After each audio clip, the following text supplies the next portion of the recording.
Well, welcome to High School Sports on the Hartford Cable Network. I'm Don Morrison tonight and today actually at Fallston High School on a beautiful Wednesday afternoon for the Fallston Cougars versus the Bel Air Bobcats. The Bel Air Bobcats leading the Chesapeake Division. Fallston just 2-4, but early in the season, Scott Elliott, my partner, welcome.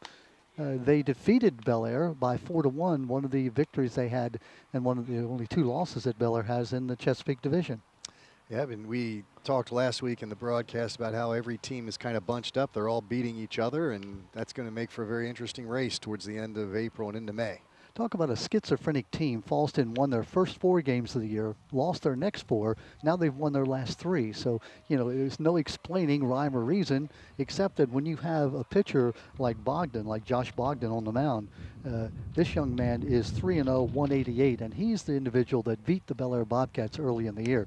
Throws his first pitch outside, just a little bit outside, as the batter, Braden Pertell, the third baseman sophomore, coming in at batting 343. We'll give you that lineup as soon as we can. Outside again, ball 2. 2 balls, no strikes. Umpires Rich Carr is behind the plate, and actually Rich Carr is on the bases, and Bobby Rial is behind the plate. 2 balls, no strikes, just underway at Fallston High School. Beautiful, beautiful day for baseball. On the outside corner, 2 balls and a strike. And Josh is battling back here and after getting in the hole 2-0, but he's started several games here. We've broadcast him before. He's been a pitcher for a while for Fallston. Up high, ball 3. Interesting that he's pitching to his sophomore brother, Jake Bogdan. You have to think about how many times have these two kids been in the backyard throwing the ball back and forth since they were just little tykes. Sure. Foul ball, 3-2. That puts the count at full. It seems like Josh has been here for a while pitching. I know he's been on varsity for a while. He's pitched several big games for us, so he's going to graduate. Yeah. So they have to have another Bogdan coming through. I think that's a Fallston rule. It is, yeah. California University of Pennsylvania he's headed to next year, and ball 4 down low. Drawing the walk is Braden Pertell. Braden has 5 stolen bases on the year, so not sure whether he'll be going quickly or not, but he is on first base. Well, That'll Josh, bring up Gabe Scott. Sorry, Don. Josh is 3-0 this year, 1.88 ERA. Doesn't look too happy with himself after the first leadoff walk, but no pitcher ever is. Obviously, you don't want to walk that first batter, but sometimes you're not warm. The wind we should talk about. If it's a beautiful day, which it is, maybe the one factor is the wind blowing directly in towards center field, a little bit from, let's say, left to right field. So it might help a ball hit to right field. Ball 1 up high. Scott squaring around like he was going to bunt, took it for a ball.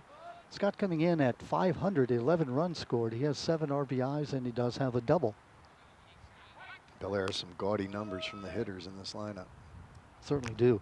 The next young man up, Josh Stokely, we'll talk more about him when he does come up, but his looks like slow pitch softball stats. Mm-hmm. There he goes. Throw down to second base, and he is going to be out at second base. Yes, sir, what a throw. Jake Bogdan right on the money. Throw to the shortstop, Kyle Moody, and 1 out now, just like that. That's a good throw, and right on the money. Bel Air trying to get something started early, not a bad idea on the road. But they're going to have to start it all over again now. And that helps Josh out, too. Josh is obviously not happy that he walked the first batter, but now he just got some help from his brother. And he's, dug out of the hole a little bit. On the outside corner. Makes it 2 balls and a strike, 1 out, just underway here at Fallston High School. The Cougars coming in at 2-4, 7-4 overall. Curveball, first one we've seen for a strike. Nice pitch. Sure Umpire had a good long look at that one. That was a very slow, dramatic curve. He is one of those umpires you don't want to call right away. He's going to take his time to think about it. If you listen, though, he'll call the strike ball right away, but the hand doesn't go up for a while. There's another curveball, just a bit outside. Yeah, he just missed. He thought he had it. 3 balls and 2 strikes now. The second 3-2 count already for Josh Bogdan. 3-0, 188, as Scott said, having a good year for the Fallston Cougars. On the outside corner, he takes it for the 3rd strike. Good pitch. He missed with his curveball, but he came right back with a fastball that time. He looks like he's settling in. Throwing the ball very, very well. Andrew Noyes, Kyle Moody, Joe Kaczynski, and Phil Napoli over the from 3rd to 1st for Fallston. Here's a young man we were talking about, Josh Stokely. This young man batting 6'11", 8 doubles, a triple, a home run, 18 RBIs. Those are some gaudy stats right there. Yeah, I know Josh. I've seen him play before. He's a good ball player. They started him out with a curveball, just missed inside. Up high, ball 2. If you want to face Stokeham, you want to face him just as you are with nobody on base. Yeah, and that's not a bad time to miss with a couple pitches. It's a 2-0 pitch now. Josh will get something he can sit on. Alex Bailey, Jesse Schuster, and Connor Pickle around the outfield. Now ball 3. Is this a pitch around, do you think? Well, he had really settled in, so you do have to be a little suspicious. He's kind of nibbling. Ball 4 up high and inside. Second walk of the inning. Of course, the first was erased on that great throw from Jake Bogdan to the shortstop, Moody. It could be definitely a little strategic. I mean, these teams all know each other. They know they've already played. They all grew up playing against each other. So if you're going to pitch around one guy, that's the guy to pitch around. And now you're going to make him score all the way from first with 2 outs. Matt Fino, the DH at the bat. Josh has a big lead off first. Looks like he's inching. They're going to check him. Good throw, good tag put on by Phil Napoli. Matt Fino, a .429 batter, a double and 3 RBIs. DHing for Jordan Ricewig. I'm sorry, Jordan. Jordan, the catcher, up high. Ball 1. Josh Bogdan now, you know, a lot of times when you do pitch around someone and you nibble, it kind of gets you out of your groove a little in the next pitch. So he was definitely a little high and not happy with that pitch. He'll battle back. 2 outs. Curveball. Nice curve. Yeah, that's the pitch he seems to be able to control. The fastball, not so much so far, but the curveball seems to have been right there. He had a big break on that. 1 ball, 1 strike, 2 out. Top of the first inning, Bel Air, the Bobcats coming in, leading the Chesapeake division by a half game. Just outside, 2 balls and a strike. Now they're, you can see a little walk around the mound there. They're a little talking to the ump. Those pitches are close. He's not getting the calls you want, but a lot of times that happens in the top of the first, and then an umpire settles in the bottom of the first and expands the zone just a little bit. Well, you're right, Stokeham. Big lead foul ball, half looked swing. like he was thinking about it, and maybe didn't get the jump he wanted, but he's pushing it. Even if he's not running, he's being aggressive, at least in his lead.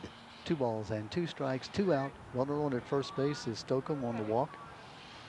This is where Josh Bogdan wanted to be. He wanted to be ahead. He's shaking off a pitch, making sure he gets what he wants. This is a big pitch in the inning here. There he goes. Nope. And the 3rd strike is called on the outside corner. You know, sometimes, Scott, you're distracted as a batter. If that runner at first base, you know, it looks like he's going to steal. He doesn't get the jump. He comes back. Sometimes that just sort of takes your eye a bit off the pitch because that looked like it was right down the middle. It was, and I don't, you know, you can be fooled a little. If you lose concentration for a split second, it's over. And, you know, I had to imagine if Josh Bogdan was going to come and try to get that batter out. You know, by walking Slocum, he's putting the burden on himself to come for the strikeout or the pop-up or the weak ground out on the next batter, and that's what he got. So we're out of the top of the first and into the bottom of the first. We talked about Bogdan being 3-0. His counterpart on the mound for Bel Air, Austin Rothling, is 0-3. An ERA of 5.95. Now, I'm told those are a bit inflated because against Calvert Hall, one of the 3 losses that Bel Air has, that was their opening game of the year. He got banged around pretty good, so he's been trying to nibble that ERA back down. And John Swanson, the Bel Air coach, was telling me before the game that they just have not hit for this young man at all. Every time he pitches, it seems like they don't hit. Well, it can happen. I mean, you've seen major league pitchers go the whole year in that situation, so it definitely happens, and Calvert Hall's a good hitting team. And Calvert Hall's also outside on their turf in January and February when these teams are not. So, you know, he played them early in the year, and they roughed him up. What's going to matter now is how he finishes. And Bel Air is going to need him to pitch big going down the stretch, not only for the county title, but to get into the states and start doing the damage they normally like to do in the states. Well, you talk about doing damage. The Bel Air Bobcats have won 2 state titles under John Swanson. His 18 years, they won in 2013 and 2016. I mean, John Swanson, again, we said this is his last year coaching after 18 years at Bel Air. His son is becoming a freshman, I'll get it right, at Kinderdale, and he says he just wants to see his son play and have some time to be a dad instead of, you know, spending all of his time coaching other people. So we wish John so much good luck and good fortune as he goes into another phase of his life. Yep, he's had a great career here, and I know his players really like him. A lot of the guys still keep in touch with him. Bel Air's had a great program under him. 226 and 99 over his 18 years. So here he is, Austin Rolfing on the outside corner, strike one. Fallston leads off with Jake Bogdan, the catcher. And we were talking before the game about catchers that we have known. Pudge Rodriguez, a catcher who oftentimes led off when he was with Texas. Swung on and missed.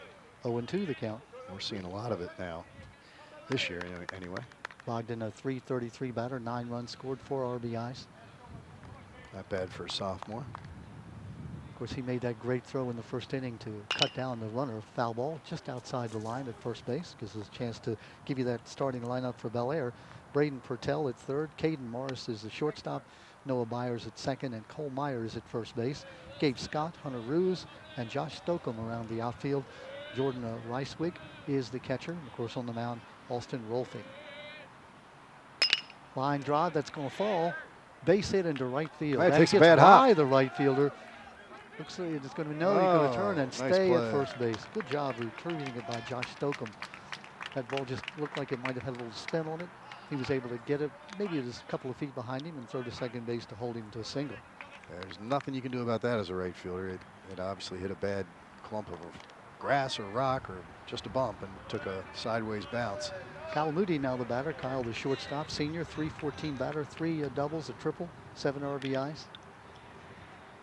We'll see what Fallston's going to do. Bel Air got their leadoff man on, but squandered the opportunity when he got thrown out stealing. So we'll see. Are we going to play small ball, or are they looking to swing the bats? By the catcher, hit the umpire, and the ball stays right there. It looks like there may have been a little bit of a cross-up. Ricewig thought he may be expecting a curveball, and he got the fastball. There's no doubt about that. It's an immediate timeout. He waiting for that ball to break, and it just keeps moving. And of course, the umpire is saying, it'd be better if you would catch the ball. Bobby Real says, I'll give you one there, but let's see if we can catch it from now on. Ball one. Kyle Moody, the batter. Nobody out, runner at first base. On the outside corner, ball and a strike.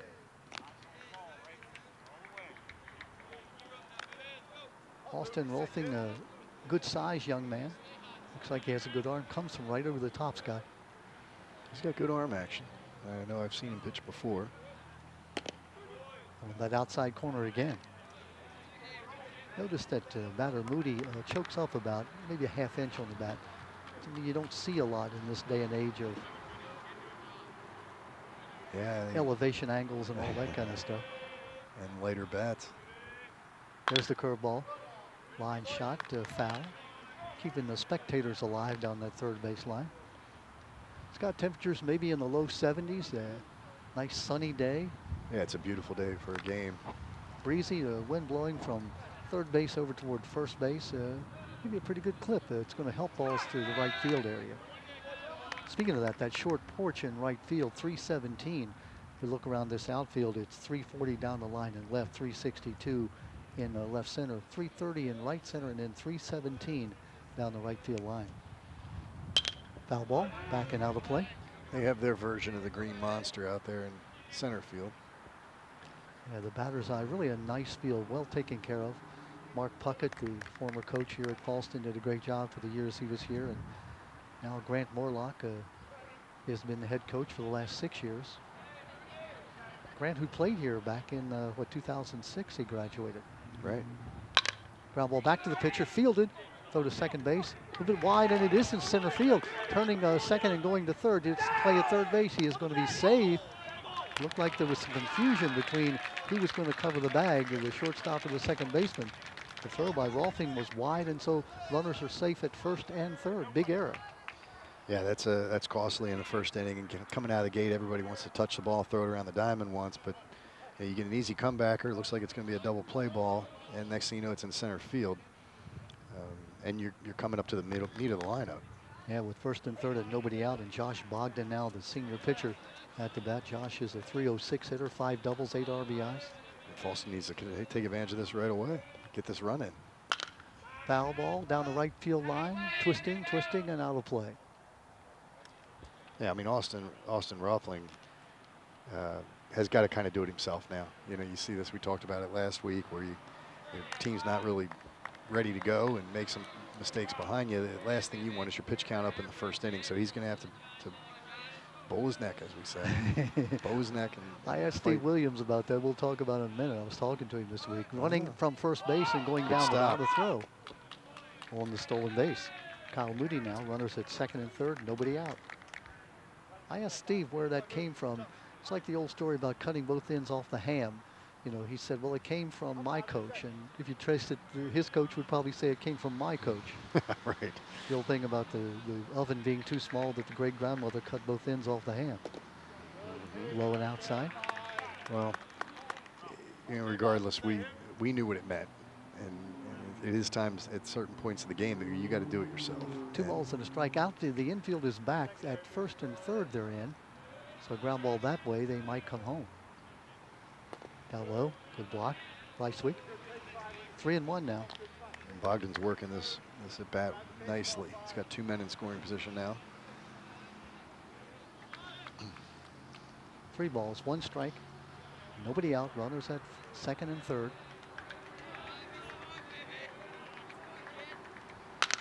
Fly ball right field. Moving back on to Stokeham. It's going to drift him towards the line a little here. It's going to be a Here's tough the throw tag for and him. the throw coming home. Coming home safely with the run and down to third base as the sac fly by Josh Bogdan plates the first run of the game. That's exactly what you want to do on a 3-1 pitch up. You can drive it somewhere and get the run in and get on the board early. And you've got a runner at third base now as you have your cleanup hitter, Alex Bailey, at the bat. Alex, a .467 hitter, 4 doubles, a triple, a home run, 12 RBIs. Infield still back at short and second. Little ground ball. Dead ball at the bat. Umpire calls it right away. It came off the batter. Alex Bailey, a senior left fielder.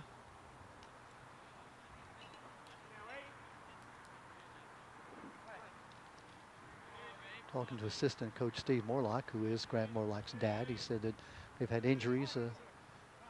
He thinks his team is now rounding back into shape. He thinks that maybe Fallston is ready to make a run as we get to the end of the year. Well, they can do some damage here in the top of the first, or bottom of the first. Curveball. Oh. Nice Now he's pitch. ahead 0-2. Yeah, strikeout would be exactly what the doctor ordered for young Austin Rolfing if he can get it here. Yeah, that's exactly right. Infield's playing back. Obviously, it's early in the game, and they're going to concede the run. So you just got to get it in play here. Ground ball third. Right through the third baseman, down, but the ball went right between the wickets. And so the error will allow that run to plate as well. Oh, he fell down on the ball. He just kind of let it play himself a little. Yeah, he got down, got low, but it gets on through. So Bel Air, with a couple of errors here leading to these runs, is not in a good spot in the bottom of the first. 2 runs in, runner at first base now, and that'll bring up Andrew Noyes, the junior third baseman. .360 batter. 2 doubles, a triple, 7 RBIs. Also a basketball player during the winter. Josh Bogdan on at first base. Check it, Alex Bailey on at first base. On the error. 2 errors in this inning.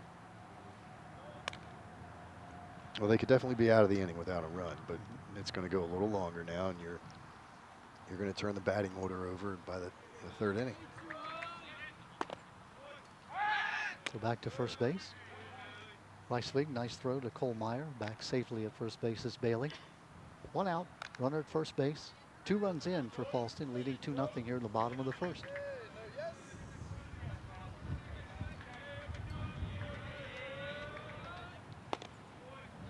Bit low. 2 balls and a strike.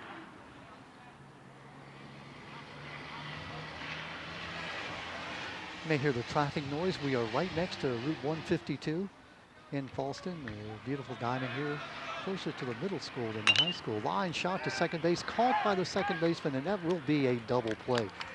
Noah Byers makes the catch, flips over to Cole Meyer, and that's exactly what Austin Rolfing needed to get out of that inning. Yeah, you line drive in the infield, you got to start heading back right away. If you take a few steps off, you're in no man's land, and Noah Byers was quick enough to get to that before the sinking line drive became a ground ball. was able to turn it into a double play. So they get a break at the end to get out of the inning, but there's still 2 runs of damage in the first inning. 2 runs, no hits, 2 errors, and no runners left on base as he was doubled off at first base. Boy, and the runner Bailey, you're in no man's land, because if he lets it drop, then you got a double play from 4 to 6 to 3. So you're sort of caught in between of, do I get off the base or do I not? And he got off just enough that it was an easy double play. Right. So his thinking has to be back on the line drive, because if the guy drops the double play to purposely turn a double play, then you're putting the burden on the runner to get there and beat it out. But in any case, you can't walk into it, which is what they kind of did. Now they made a couple errors, but the good defensive play gets them out of it. So we're going to see how they answer back now going to the second half. And Noah Byers made the double play in the infield. So what happens here, Don? What happens, the guy who makes the defensive play comes off to lead off the inning. It happens every time. Every time. Well, not every time, but it seems like a lot. If you could move the lineup around, it would happen every time. Noah Byers, a 185 hitter, 2 doubles and a triple on the year. Like nothing better than to get this started against the Josh Bogdan, the senior right-hander. Josh headed for the California University of PA. Is that in Western PA, I think? I think so. The Pittsburgh area. Curveball. He's just up with that. It hangs a bit high. Remember, Bogdan had walked 2 in the first inning. One was put out by his catcher brother. 1-1. And Noah Byers had a brother that played here at Bel Air too. We did their broadcast a couple years back. Luke Byers, good ball player. So we got a battle of the brothers at the battery and at the plate. Down low and outside, 2 balls and a strike.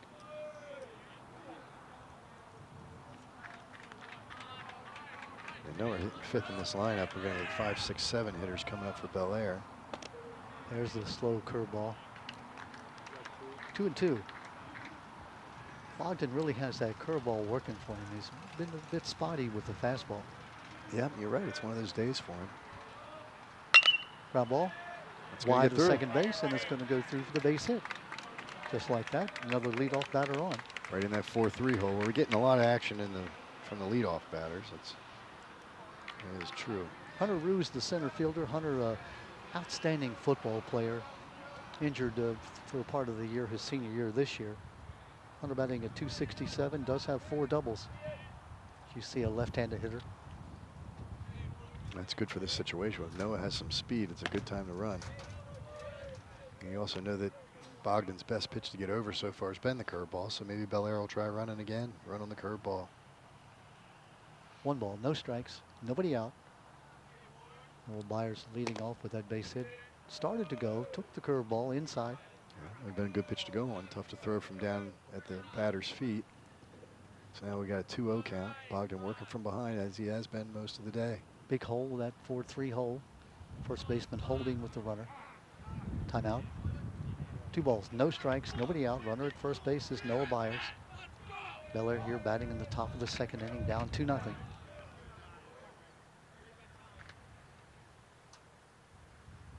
Curveball just didn't do what it was supposed to do, and now it's 3-0.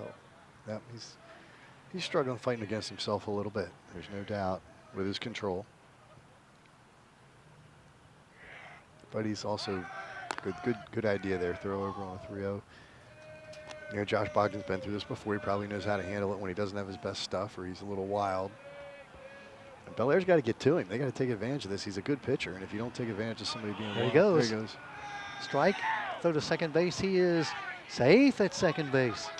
Unusual to see somebody stealing on a 3-0 count, but he did and got in safely. Right, and it's usually going to be a fastball, and it's usually going to be right down the middle. So, it's a tougher pitch to run on. But if you want to get him into scoring position and you have confidence, you have a lefty up, so the catcher can't get a good view of when he does run. 3 balls, 1 strike, nobody out. Strike 2. Up from near the letters on the outside corner. Good pitcher's pitch. 3-2. Yeah, Mr. Bogdan will take that one.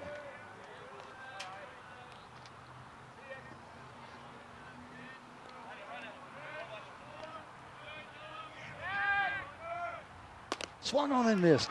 He had to protect the plate. The zone got a little expanded there, but it's going to be one out. One out.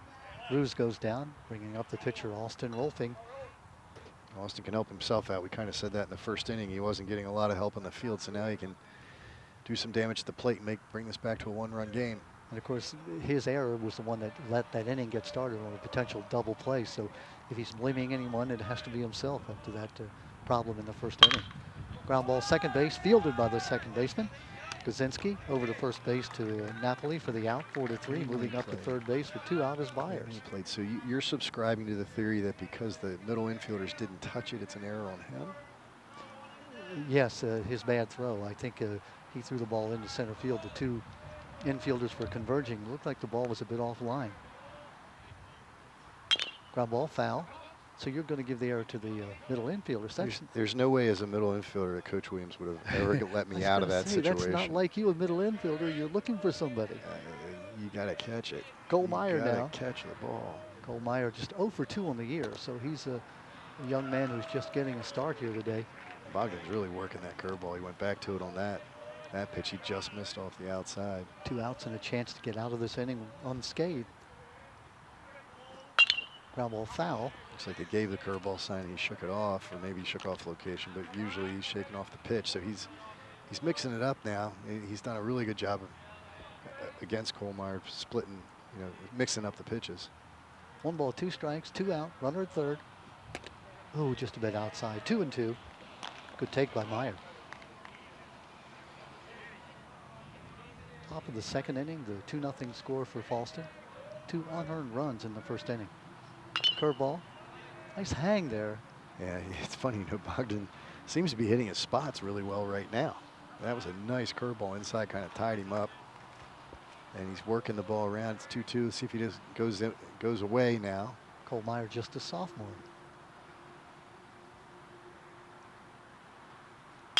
Line drive, foul down that right field line. Changed his tempo a little that time. He held the ball a little longer on the mound.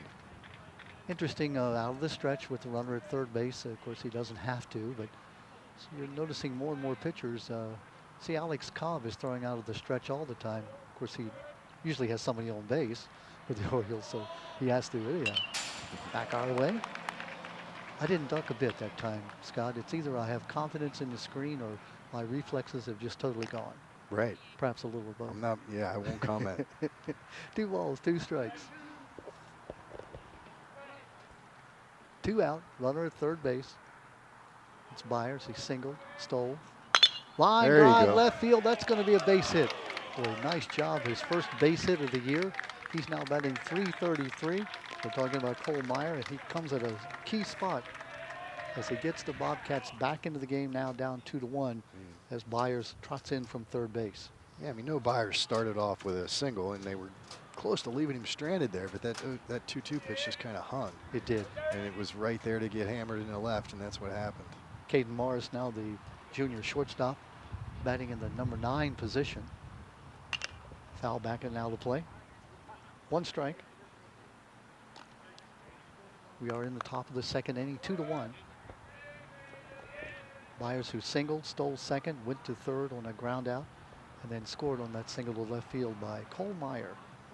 And Noah Byers kind of manufactured that run a little for Bel Air because you got to do something to get back in the game. You've already stranded your leadoff batter and made a couple errors in the field. So I give him credit for getting on and take advantage of a hanging 2-strike pitch, hammer to left, get the run in, and the inning's not over. High and outside. 2 balls and a strike. Actually 1-1 the count. Caden kind of has that Mark Belanger feel. He's obviously in there to play a good shortstop, but he's hitting at the bottom of the lineup. Thin guy. On the outside corner. Taking some pitches. 1 ball, 2 strikes. You'd like nothing better than to turn the lineup over and get back to the leadoff. Right. And that would be with men on.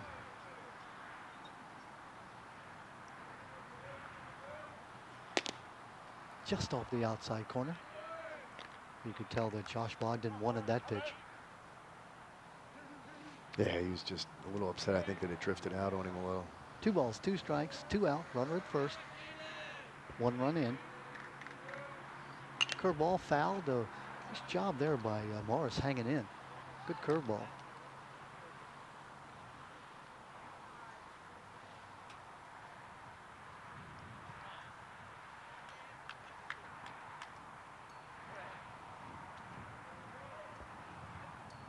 Caden Morris, the batter. Go back to first base. Good snap throw. You want to keep him close. You don't want a stolen base with 2 outs. You know, the idea is if you try to steal a base and you get thrown out, then you've got the 9th hitter coming up. So John Swanson has to think it's risk reward. You know, do you want to make him get safe with a 2-strike count on your number 9 hitter? Foul back again. Yeah, Morris is battling though. He really is. He's battling. Not making it easy. And because he's made some contact here, maybe it is a good time to run him. You know, if he hits the ball in the gap, you might score. Looking for that second run. Driving up the pitch count too. Yeah, there's nothing wrong with this at bat at all. It's been a good at bat with 2 outs. Curveball, pop foul again. Spoiling everything. Spoiling everything. Scott, 10 years ago, I think I would have had that. Yeah. No. No. At least in my mind, I would have. We're in a really nice position here, right behind the screen, so I feel safe. Might be a false sense of security, but having you beside me, state champion 1981, Edgewood High School. There he goes. Strike on the outside corner, and that will be the 3rd strike, and that is the last out of the inning. So the throw was a good throw, and doesn't mean anything because the strike is called and the out is recorded. In that inning, 1 run. There was 2 base hits. No errors, and a runner was left on base. So we've now played an inning and a half with Fallston leading by 2-1. Yeah, I don't, you know, that's not a bad inning at all for Bel Air. Now they want to win this inning, so they need to hold Fallston right here and get back to the dugout as a 2-1 game. We were talking to, I'm sorry, Scott, go ahead. No, I was just going to say Fallston obviously won the 1st inning, so in the game of baseball, you can't go a couple innings and let the home team keep drifting out on the lead. We were talking about the Chesapeake division in you know, Hartford and Cecil counties and how great the competition is year in and year out. And part of it, I think, is because of the great coaching that exists in you know, every team you can look at. You know, be it B. Patterson Mill with Matt Roseland or Mike Amaral with C. Milton Wright, or in this case, Grant Murlock, who played here in 2006. So he is a student who graduated. Now he teaches at Bel Air Middle School and coaches here at Fallston. And then again, the 18-year career of John Swanson, the tech ed coach or tech ed teacher at Bel Air. He'll continue teaching at Bel Air. He's just giving up the coaching end to spend more time with his son, who is a budding great baseball player. John said he's been around our program for the entire, you know, 13 years of his life. Since he was 3 years old, he's been coming around, keeping score and doing all the things. So he's watched this Bel Air team win state championships and, you know, do all the great things they've done. There's no doubt we've had a lot of good coaches, and Hartford County is pretty well respected around the state for baseball. He'll take us now to the bottom of the 2nd inning. Joe Gazinski, the sophomore second baseman, to lead off. Takes a strike. Gazinski, a .259 hitter, 6 RBIs, 3 stolen bases, 7 runs scored. Austin Wolfing, the senior Bel Air pitcher, foul back. No balls and 2 strikes.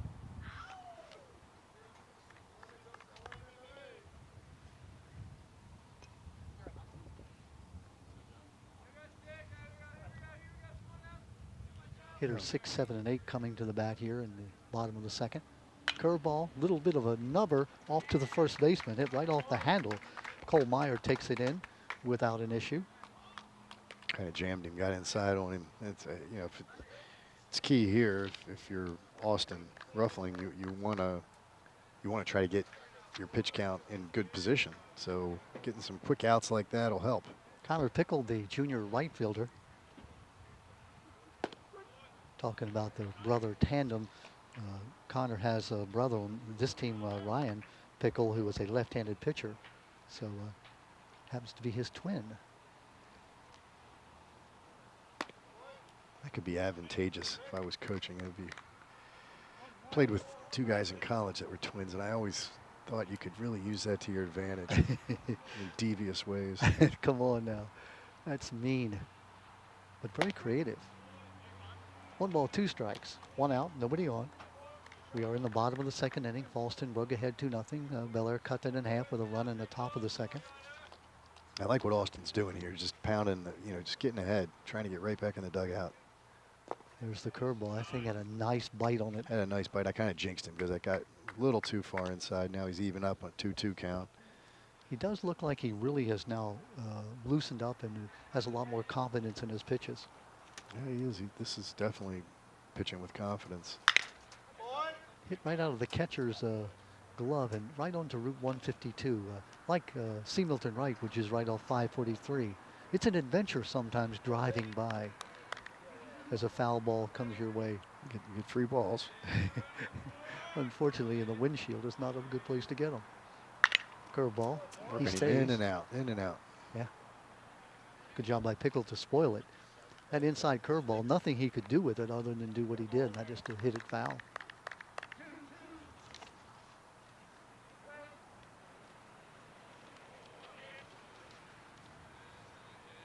Back out.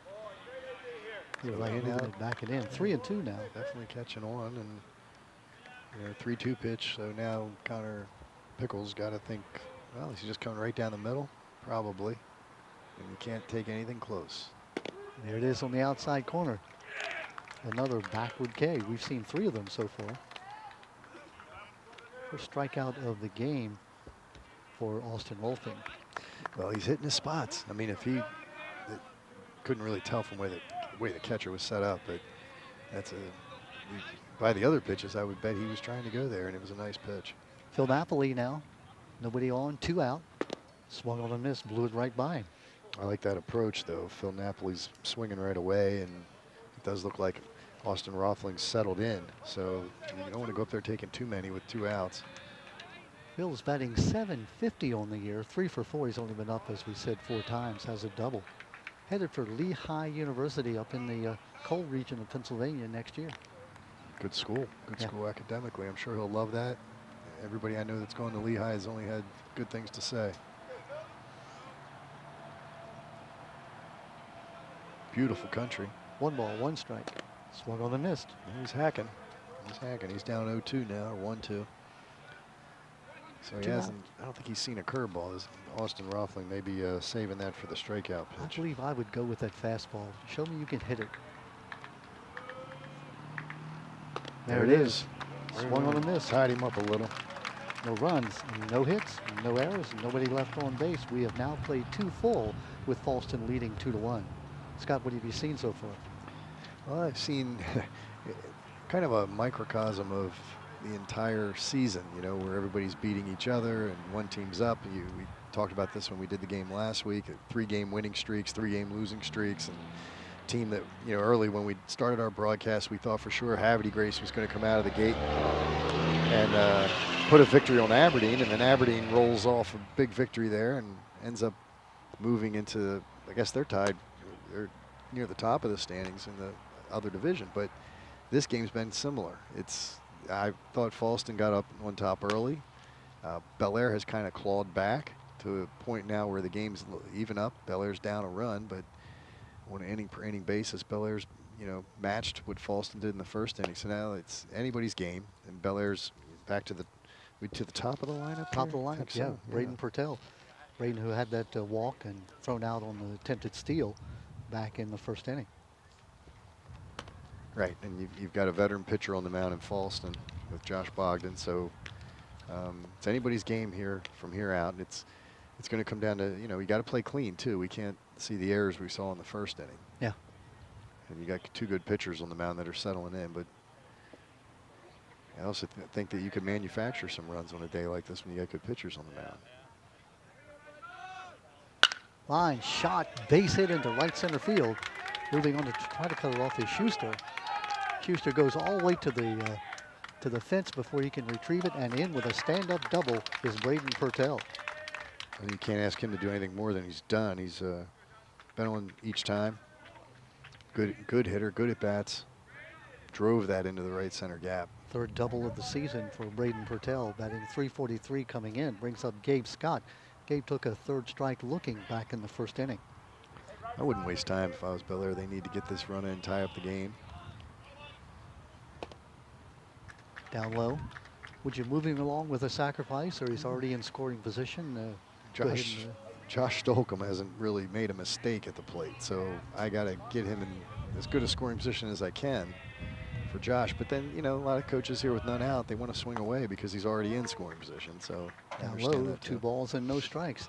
Well, you alluded to it, Scott. Josh Stokam, the on-deck batter, 6'11", his batting average coming in. He is a force to be reckoned with. You know, taking a pitch here is not a bad idea because Looks like it they're hit going him. to move the runner No, up. no, he didn't. Missed him, but the ball is back to the backstop. And so on the wild pitch going down to third is Portel. Thought Right. it hit him. I thought I heard a sound of, but he was able to avoid the pitch, and now is 3-0 with a runner at third and nobody out. Bobcats down a run, looking to tie it It's up, so he's going to have to pitch to Slocum. with 2 runners on base. Yep. That's the 3rd walk of the game already for pitcher Josh Bogdan. Here's the man we were talking about, Josh Stokam. The senior right fielder, 6'11", 8 doubles, a triple, a home run, 18 RBIs, 12 runs scored. Walked in the first inning. First and third, nobody out. Well, you don't want to get picked off, so you got to be close. I mean, as many RBIs on there in front of Josh Stokam as you can is a good idea. Stokam does have 1 home run this year. It's a good field to hit home runs on. I don't think the wind would bother you too badly if you could get it up in the air. I've seen some balls carry to right field pretty well here. So Yeah, I believe the way the wind is blowing and that short porch, if you could slice the ball to right field, you might have a chance to touch them all. you know, he should be zoned in on that. If he gets a pitch he can handle the outside. That was it. Taking it. I don't know if he thought there was a steal on or not, but Stokam sort of takes a walk. No balls and 1 strike.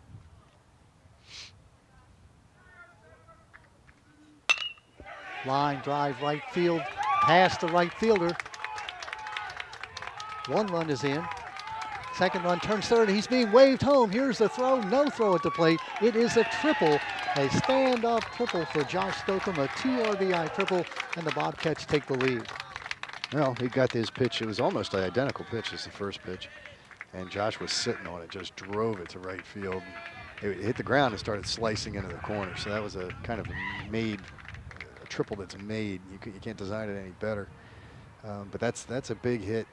They're going to go talk about this on the mound and maybe slow some things down. But that's a big hit by Josh Stokam, and he's off to a really good year. I guess they're about halfway through now. So yeah, you know, he's got a good season ahead of him.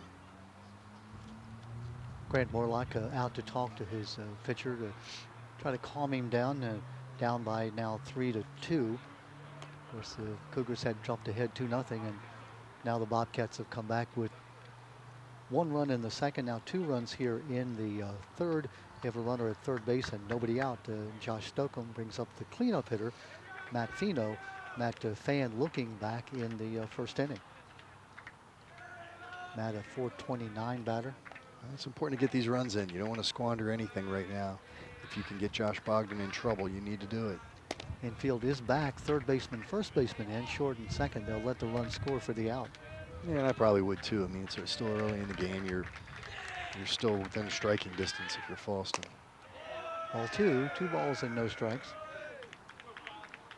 Looks like the Fallston bullpen, they're sending somebody down to get ready, and they know Josh has struggled with his control, but he's battling.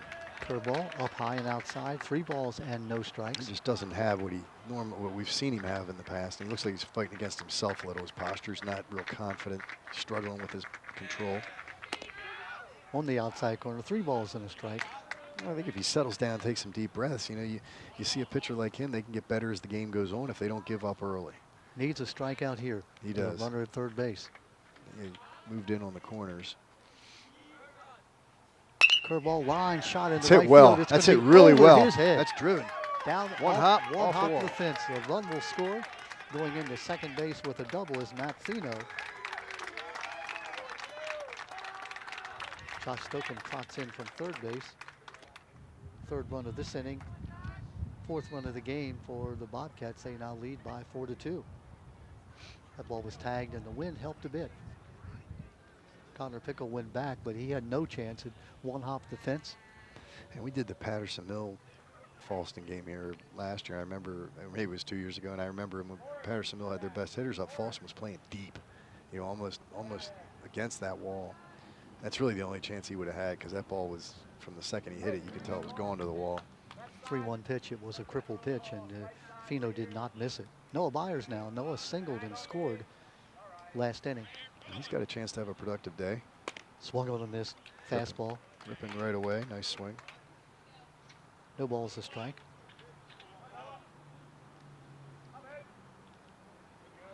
Noah looking to pick up that RBI. Swung on a missed. 0-2. I like the aggressiveness, and you know, maybe Josh Bogdan getting a little, putting a little extra on those couple pitches. He's enough's enough. He's kind of really trying to get himself righted here. Jake Bogdan, his sophomore brother, the catcher. Close. Great pitch on an 0-2 pitch. Just a bit outside.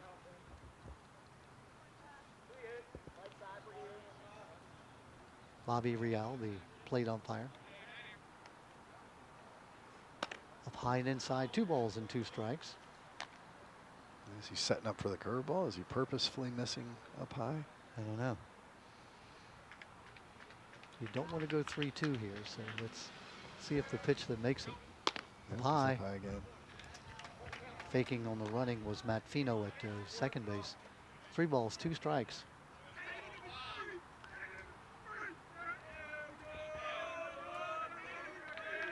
Bogdan 3-0 has a 1.88 ERA. Curveball, boy, great spot for it. 3-2 curveball. Swung on and missed. Big strikeout. Well, that gives them their first out. First out of this bottom or top of the third, I should say. Hunter Ruse now, who fanned back in the second inning. Runner on at second base. Matt Fino doubled in a run. Foul ball. Look out, Route 152.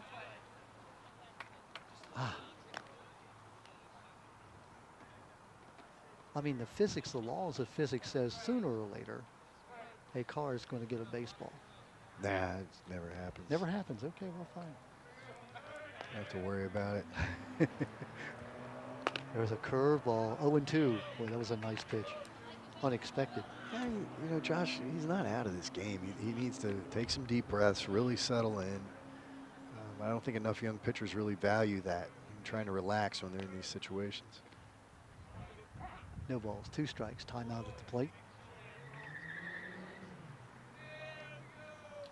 Bobcats have scored 3 runs so far here. A triple, a double. Actually, 2 doubles. Curveball swung on and missed. That high curveball. So big comeback there. Answering back, yeah. Now you know, he can get Rolfing and get out of this inning with just these 3 runs scored. Yeah, if he can do that. I mean, he went through the teeth of their lineup, and he was in bad positions to pitch to him. I mean, you know, Stokeham really he had men on. You can't pitch around, and you got to go get him, and he answered the bell. But it's not the end of the world. If Josh settles down, they can still get some runs here. Rolfing, who grounded out to second base back in the second inning. Taking a bit low.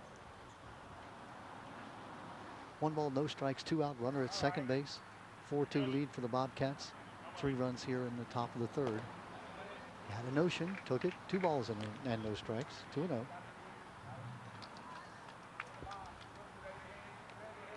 Rolfing would like nothing better than to help his cause by getting in that 5th run. Up high, ball 3.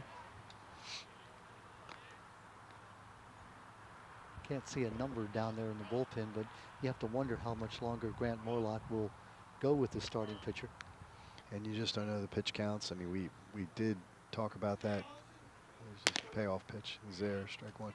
You know, we have the pitching restrictions, which are in play, and that you're not sure what the coach is thinking there about how he wants to use his pitchers. But of course, that would play into this a lot because Josh is one of their main pitchers. 2 down. Hit foul, back. Fill the count out at 3 balls and 2 strikes. Cole Meyer on deck. Remember, Cole Meyer got the RBI single to left field with 2 outs back this past inning. Got the Bobcats on the board, their first run. Got the lead in half at 2-1, and now they've taken the lead at 4-2.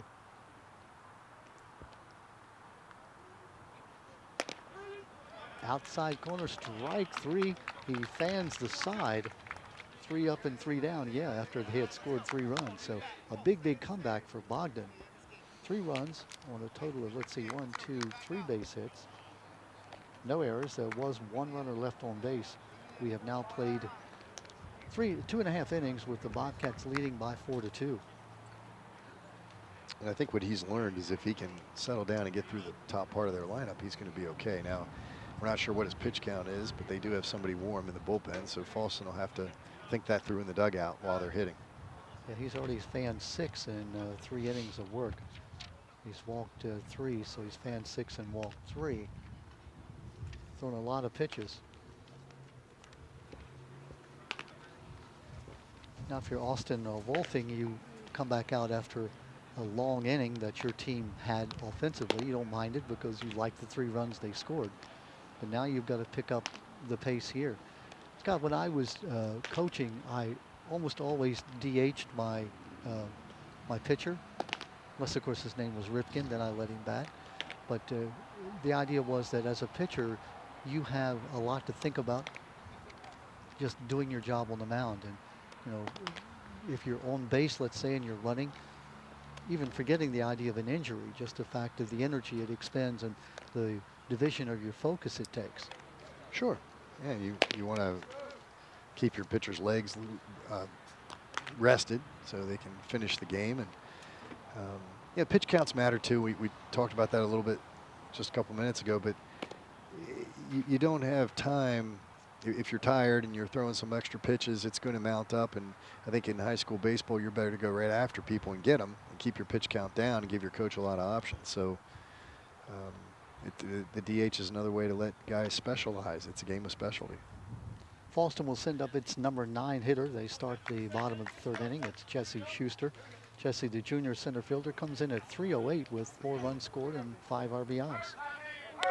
Sometimes you look at that number 9 hitter as your second leadoff man. Some of the Major League, American League teams do that. Well, he's got the opportunity to do that right now, and they need to claw back into it.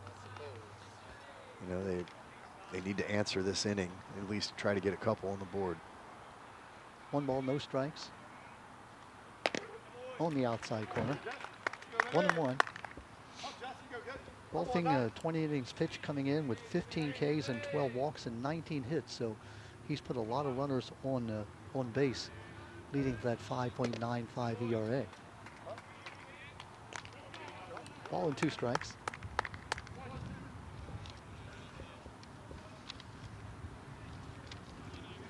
Austin 0-3. He would, of course, love nothing better than to pick up that first win here. A little bit of a humpback. That's going to fall to the second baseman. Quick throw to first base, and he is going to be, let's see, the first base umpire. Yeah, the out is recorded from 4-3. Close play at first base. Nice play by senior Noah Byers there. That was a no man's land. Austin Rufflin couldn't quite get to it, but Noah had from playing deeper in his position, was able to get to it and get the out. Flipped it over to Cole Meyer, and the out is recorded. It'll put us back up to the leadoff hitter, and that is Jake Bogdan. Jake got a single, led off the game. Looked like he was going to be doubled off at second base, but the errant throw put runners at first and third and safely, and both those runners scored. That's really Fallston's only hit, right? Yeah, in the game. So it is. You know, credit that to Austin Ruffling and the fact that they're not making errors now. And you know, if Bel Air can get back in the dugout here, they've got almost halfway through the game, and they've scattered a hit. 1 ball, 1 strike. Foul ball, look out, parking lot. Did you see it bounce right over my car, Don? I did. Now, I meant to warn you that we have experienced, the person will remain nameless, but one of our camera people, last year before we were here, he got a new windshield out of the deal. I know, it's that's why I love the challenge. Parking right in the way of the foul balls. You are a brave person. You're the one that said nobody's ever been hit on 152 by a foul ball. Yeah, I still haven't seen it. Okay. What are the chances? I'm sure that Nationwide and all the other insurance companies would be happy to hear that nobody's ever been hit by a foul ball on 152 here. Well, it's to the third base side, so statistically speaking, there's fewer foul balls there. Ah, good point. 2 balls, 2 strikes. See, if you're Austin, what he's got to be thinking is if he can get Jake Bogdan and Kyle Moody coming up next, he can split the lineup here on Fallston in the middle of the game, which is critical. Separating there, and that's base hit just out of the reach. the. That was a nice dive by Noah Byers. Good job coming in. Josh Stokeham says, well, you better be hustling because I'm going to throw to first base and throw you out. Yeah, not a bad play by Josh Stokeham and right. Noah Byers really laying out.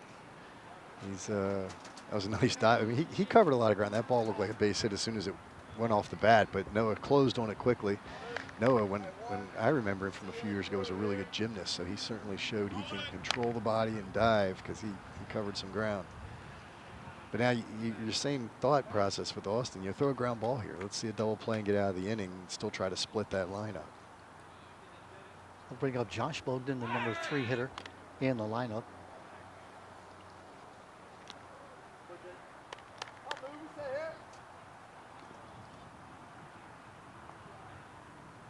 Josh reached on a fielder's choice last time up, his first time up. So we're with Kyle Moody still. My bad, Kyle Moody. Because Yep. Josh is on deck. But Josh. you got see we had that Jake Bogdan guy get a hit. Yeah. And we got Josh Bogdan coming up on deck. And now Kyle Moody, the number 2 hitter. Just hit all the Bogdans together and we wouldn't have a problem. Swung on and missed.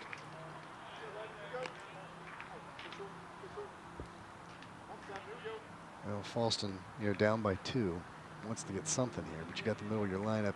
Guess you can't get too aggressive at first because you want to try for a bigger inning. Moody, recall, got on base on that potential double play that was thrown away at second base. Ended up scoring back in the first inning. Looks like they're checking the count. Yeah, 0-2 is the account. That's what we had here. Dave Wren, the scoreboard operator, volunteer here at Fallston, doing a great job. A bit of a line drive down the third baseline foul. So Kyle's going to the University of Maryland, it says here. Nice. And he's a soccer player, so I'm sure, they have one of the top soccer teams in the country, so I'm sure he'll enjoy seeing them play.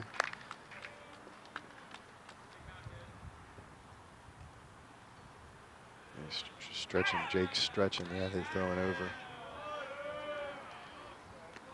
Get 4-2 is the score. Fallston broke ahead by 2-0 in the top of the first inning. Bel Air came back with a run in their half of the second, and then 3 this past inning. We are in the bottom of the third inning. Just missed on the corner. Ball and 2 strikes. Nice pitch by Austin Rothling, so he's nibbling. Right back. I was out of the way. Good Don. move. Yeah, you haven't lost it, Scott, really. There's no way that was getting me. Exactly. I want to thank Christopher Hoover, the new AD here at Fallston, who helped arrange us to get here and be very comfortable. He came out just to check on everything, make sure it was working well. There he goes. Swung on and tipped foul. Just getting a piece of it is Moody, and he'll Big stay alive. curveball. 1 ball, 2 strikes. 1 out. Runner at first base is Jake Bogdan. Fallston trying to mount a rally here in the middle of the game, trying to get back to a tie with Bel Air with the tying run at the plate. Kyle Moody, the batter. Another foul He's ball. fighting. He was fighting. We have seen a lot of foul balls today. It seems like every time we're here, we get a lot of them. It's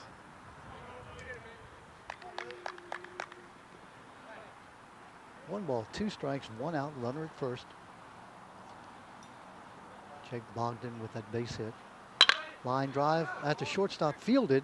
Good job to second base, and the second baseman drops it, but they're going to say the out is recorded. Caden Morris to Noah Byers, they're going to say he held it long enough. Umpire Rich Carr is going to say on the exchange, and that's not going to make Grant Morlock very happy. He comes out to argue it. Yeah, we're in the best spot of the house, because we have the instant replay, but it was a line shot. It was scooped up quickly by Caden Morris, and on his flip to Noah, he kind of tied Noah up a little. That's where they have to really practice those kind of double plays so that they're not right on top of each other.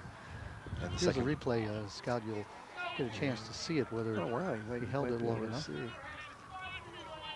They're going to say that as he tried to reach in and get the ball out of his glove, he dropped it. It's hard to tell from, I know it's a bad glare on our instant replay, but it looked like he didn't have it very long at all. That's a key call here. That could have been runners at first and second and just one out. Instead, runner at first base is Kyle Moody, reaches on the fielder's choice. Tough break for Fallston. We're going to have to mount a 2-out rally. Josh Bogdan at the bat now. Swung on and missed.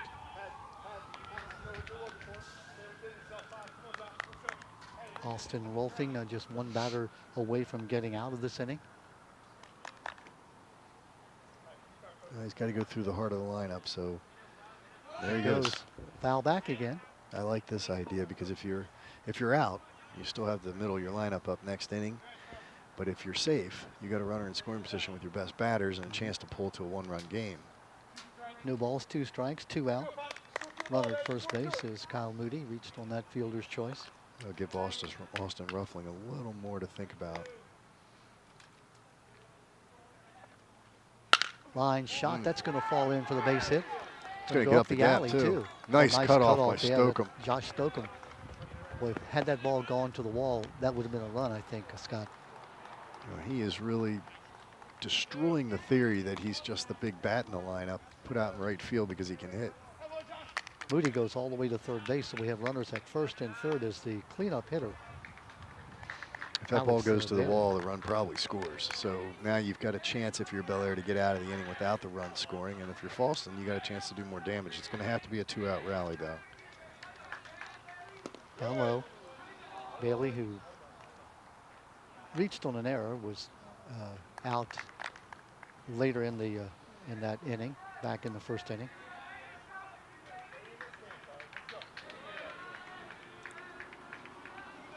Line drive, that's going to fall in for the base hit.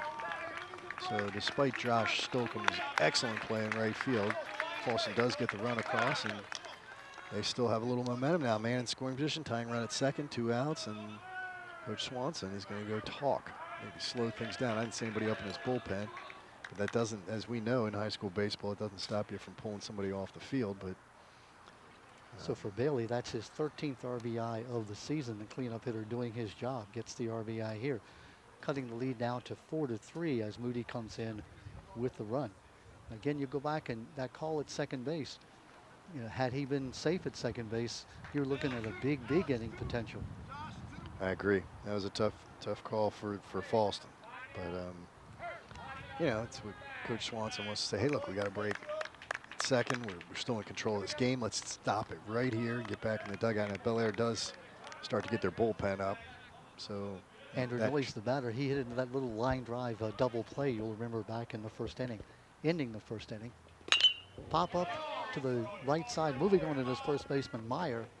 He goes out of our view, but makes the catch in foul territory. So the inning does come to an end, but not before the Fallston. No, I think we got a catcher interference here. Or are they going to say he was? Yeah, it's catcher interference. Catcher interference. I'm guessing. It sounded a little funny, and it looked like Fallston knew it right away. Ah, so that will load the bases. Moving down to first base is Noy on the catcher's interference. You're saying that the bat hit the ball? I mean, the bat hit the glove? Yep. So catcher's interference puts the bases loaded now. So when that happens, you've got the batter automatically awarded first base, but the runners do not advance. In this case, they go to second and third, so now we have the bases loaded. And up at bat now is Joe Gazinski, the sophomore second baseman. Big call there in favor of Fallston. Down low and outside. Bases are loaded. Josh Bogdan on at third, Alex Bailey at second, and Andrew Noyes gets on to first base on the catcher interference call. He keeps it alive. We've had a break for Bel Air, break for Fallston now, so we'll see what happens with it. 1 ball, 1 strike. Kaczynski lined out to the first baseman. Back in the second inning, leading off. He's a .259 hitter. Big spot right here. Base hits could score 2 and put Fallston back ahead.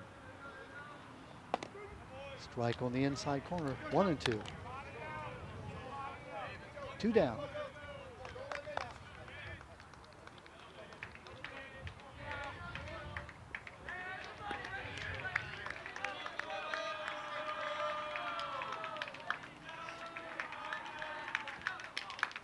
Ground ball. Tough play. Shortstop moving. Throw to first base. He is going to be no, out at first base. Out is the call. Fallston is not happy about it. Boy, that's a tough call for Rich Carr, the base umpire, all the way over at shortstop. The out is recorded on the throw from Caden Morris to Cole Meyer. Wow. Bel Air's out of the inning. So that was a close call at first base. Here comes a replay. You can judge for yourself if he was able to beat it out. It's clearly bang. But, that was a great throw by the shortstop. Here you'll see it. There's the throw. Too close for me to call. My eyes are not that good, even on the replay. So 1 run. And let's see, 2 base hits. There was the error on the catcher's interference.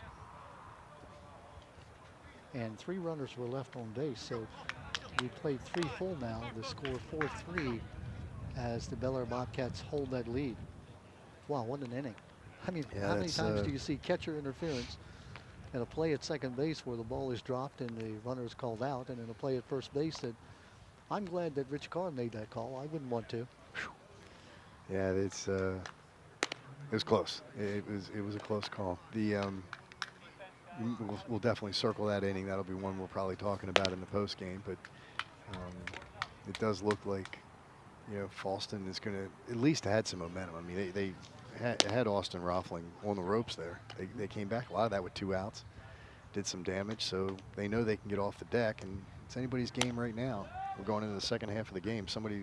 Either team can step forward, and I've seen guys like Josh Bogdan on the mound. He's a veteran, but he has not pitched his best game, and I'm sure he would agree with that. I don't know what his pitch count's like, but I've seen guys in the second half of the game just totally turn it around. All of a sudden they find their groove, find their strike zone, and start pitching downhill. So we'll see as we go into the second half.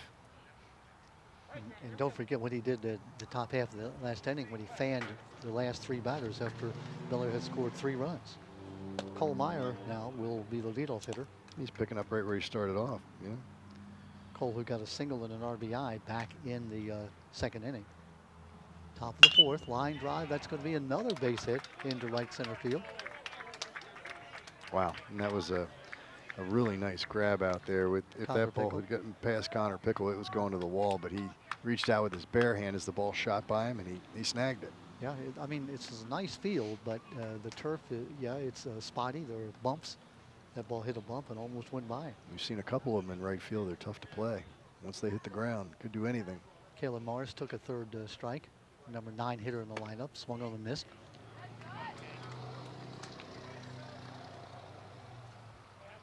Well, top of the 4th inning. That's your guy coming up on deck. We've talked about how important that you play for a run would be, but Braden Pertel is 2 for 2, right? Yes, he is. Well, he got a walk in. He had a walk and a hit, yeah. So double last time up and scored the tie run at that time. Foul tip off the catcher, off the batter. I should say off the umpire, and so the count 0-2.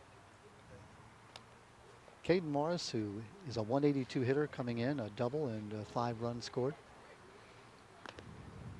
Caden, the junior shortstop.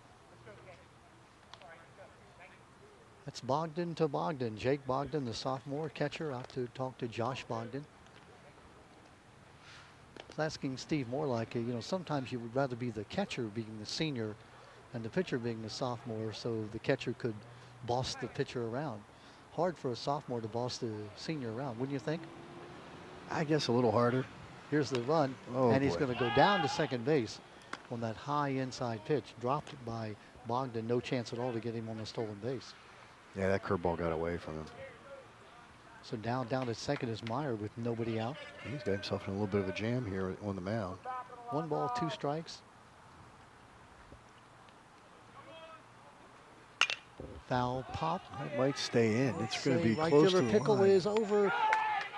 Does he make the catch? He did make Yeah, the he catch. did. I Yeah, think the runner's going to tag up and go to third it's base. hard for us to see, but I think he was in foul territory. But you know, he has a choice there. He can either, if he knows he's in foul territory, drop it so the runner doesn't advance, or he can record the out. He decided to record the out. Yeah, there's a little area there out of our viewing view, and the wind sort of carried it even further. The out is recorded. Moving up to third base is Cole Meyer on the flyout. So he's now at third base as Braden Pertell comes up. Braden 1 for 1. Infield comes in, and Josh Bogdan's working ahead. Good call, Scott. Yeah, the Fallston Cougars now down by a run. They don't want to have that run score. They're trying to close off the run at home. Curveball hangs. Pertell, a .343 hitter coming in, 2 doubles.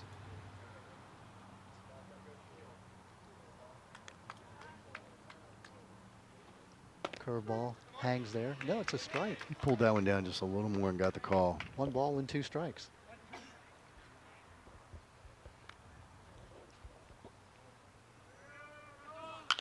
Pop up, foul, and out of play. But that was a great catch by Pickle, moving to his left. The wind carrying it, he was able to make that catch.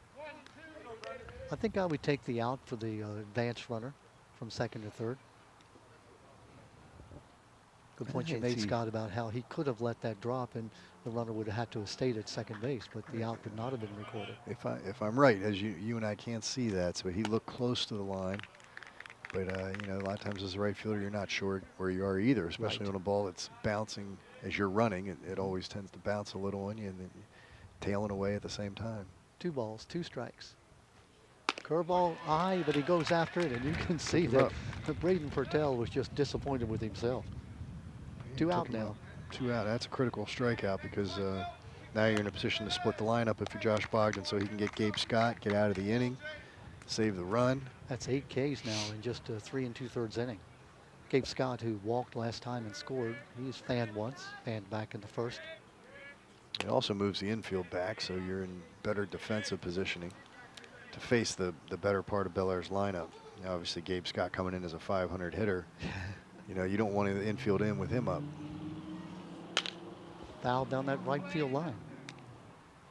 We have had so many shots down that right field line by these right-handed hitters. 1 ball, 1 strike, 2 out. Runner on at third base is Cole Meyer. Singled, stole, took third on a fly out, a foul fly. Curveball hangs low. 2 balls and 1 strike.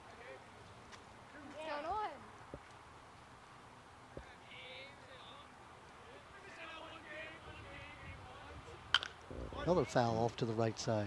He just really reached back and threw that by him. If he would got it by him, he could foul it off, but he couldn't really get to it.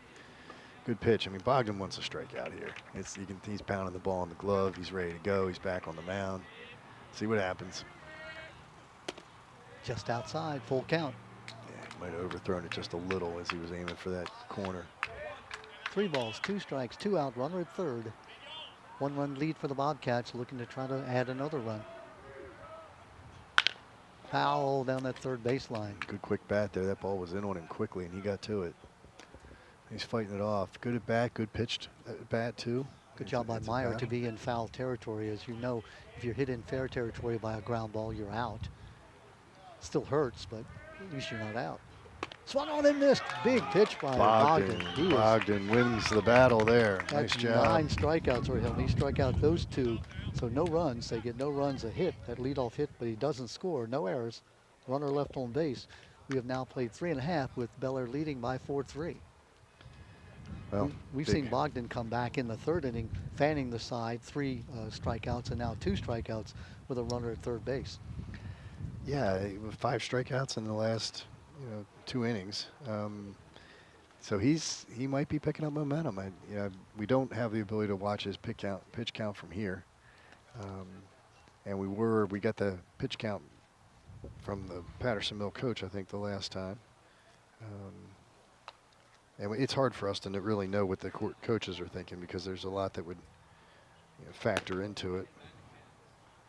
9 walks and 3, 9 strikeouts and 3 walks for Josh Bogdan here. And we've just played 4 innings. We're now going to the to the bottom of the fourth inning for Fallston. Grant Murlock, we were talking about him as a coach. Played 3 sports here at Fallston, graduated in 2006. 70, 47, and 1 is his career record as a 6-year coach here. Teaches at Bel Air Middle School, so he gets to see some of these Bel Air kids as they come up through the middle school to the high school, and then coaches against them. His dad, Steve Morlock, one of the assistant coaches.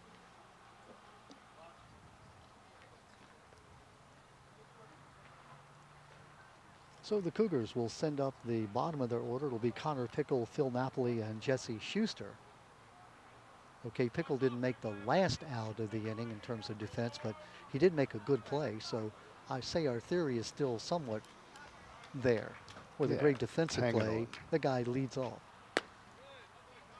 Pickle fanned, looking back in the second inning.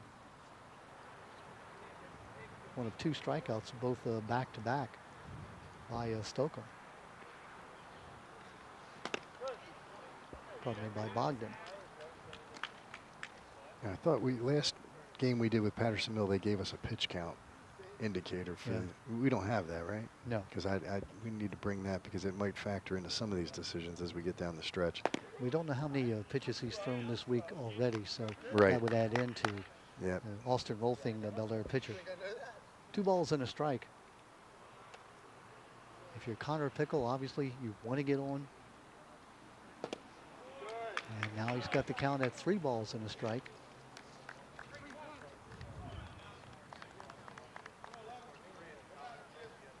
Well, this game is clearly going to be determined in the second half.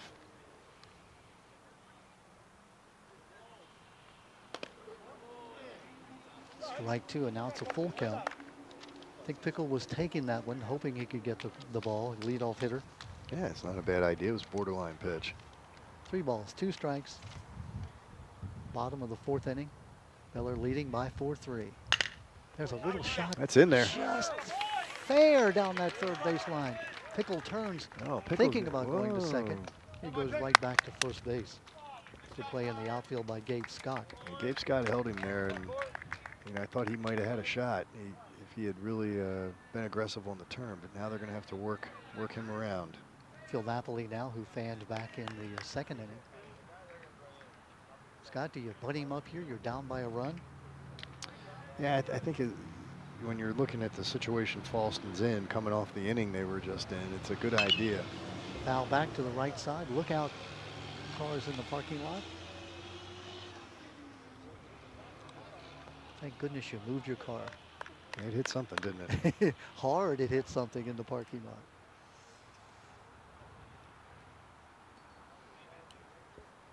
Phil Napoli, a ball pops out of the mitt, but it is a strike. No balls and 2 strikes.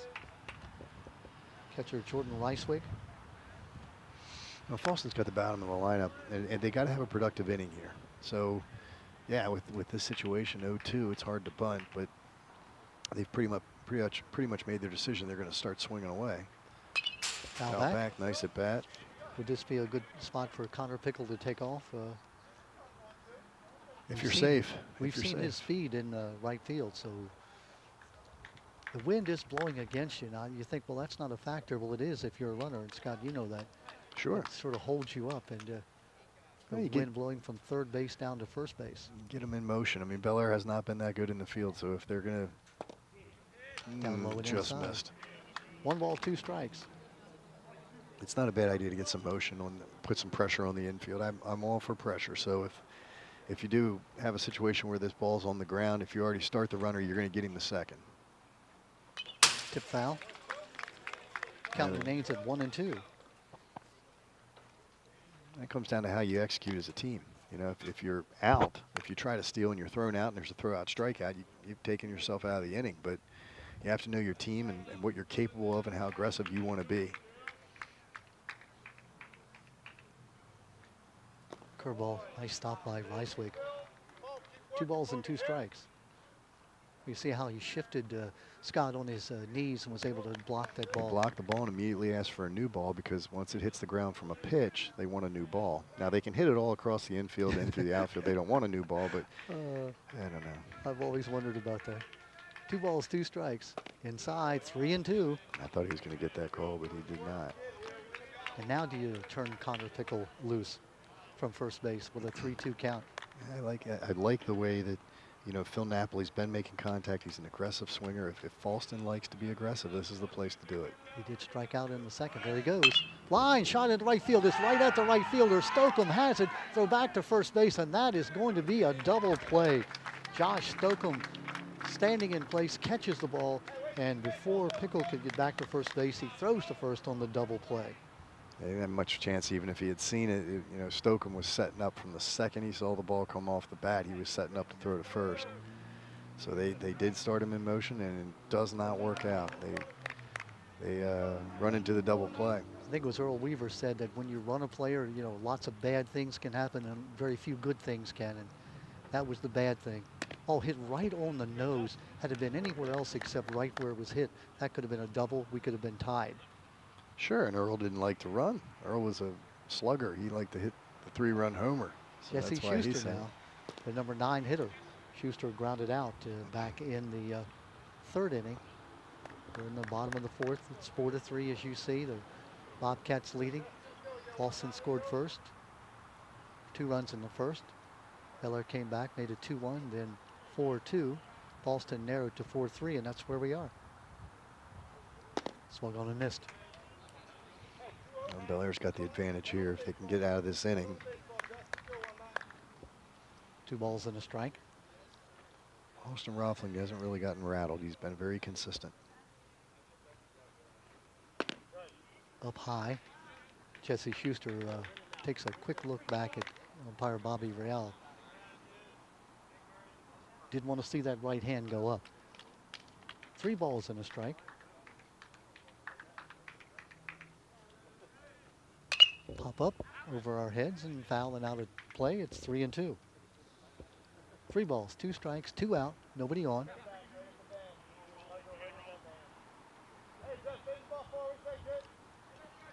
Boy, Phil Napoli, that ball was really stung, that double play line drive. That's a tough break. Fallston's had a couple tough breaks here. Line shot down That's the third gonna base get in there line. too, It's right on the gonna be line. just foul. Yes. Just foul. Did the ump make a sign? No, he didn't. He said, look, you know, if I don't say it's fair, it's foul. That ball was close, right It down was the line. very close. Count hangs at Well 3 hit. balls and 2 strikes. Well hit by Jesse Schuster. It was. Outside ball 4. Good news is you have a runner at first base with 2 out, and it looks like John Swanson has seen enough, and he'll be bringing in a relief pitcher. I was going to say the bad news is you bring up this top of your lineup, so you have a 2-out rally. Rolfing is done for the day. He's responsible for the runner on at first base, giving up the 3 runs. Only one of those runs was earned, so his ERA will fall. Let's see if we can. It's number 3, so it looks like it's going to be a straight substitution for Austin Rothling. Look at our rosters here. Rosters, have you noticed, have a tendency to disappear.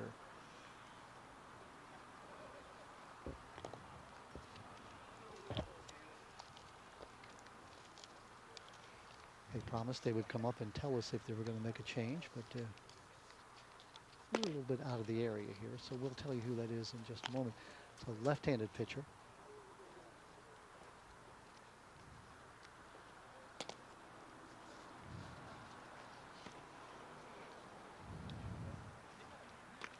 Let's see, that is Evan Giordani. Evan, number 3.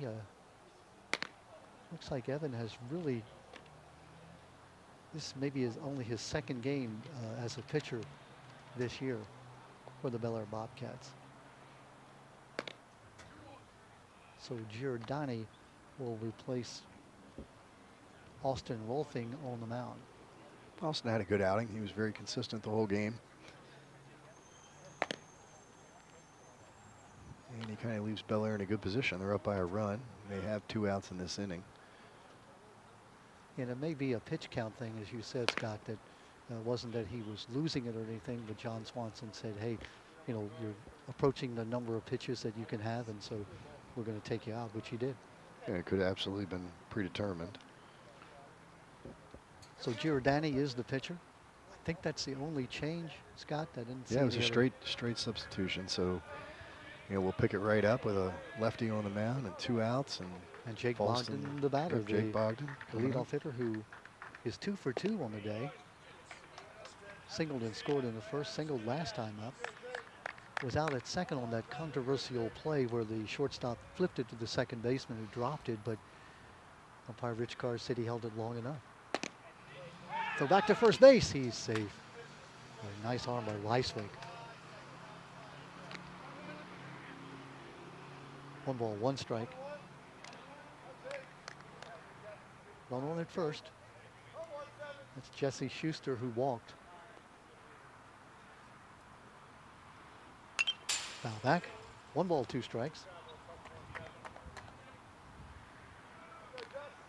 Josh Bogdan, the sophomore catcher, 333, 9 runs scored, 4 RBIs. Leadoff hitter as a catcher. Not something you see a lot. Well, they're usually heady ball players, so they, you know, feisty, tough guys. So those characteristics usually make a good catcher as a leadoff hitter, but they can also be big guys, slumbering guys. They could be slower at the top of the plate, but you know, if you've got a guy that can run and lead the team, why not? 2 balls, 2 strikes. Oh, he held up. He looked like he wanted to go. 3-2 now. Nat will turn the runner at first base, Schuster, loose with 2 outs. So that a hit here with the runner running from first base, if it's up the alley, we could have a tie game. They'll throw to first base. All those tricky left-handers. And they have a big advantage holding runners on. They surely do. And especially these days when umpires just refuse to call a ball. Was it Bob Davidson years ago? That's a quick pitch. That time he really didn't come to a set.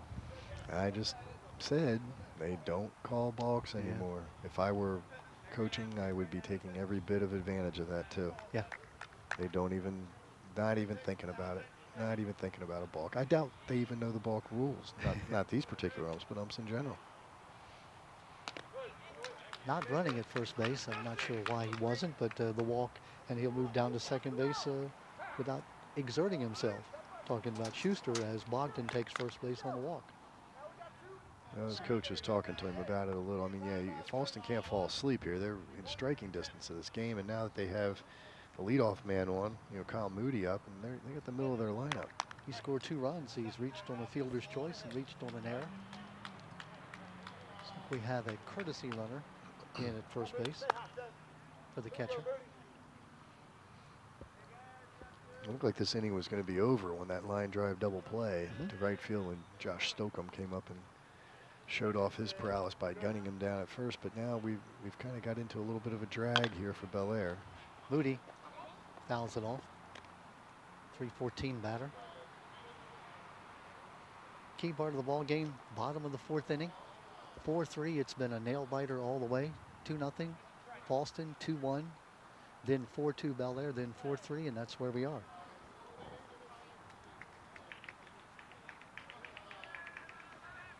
Swung on and missed. No balls, 2 strikes.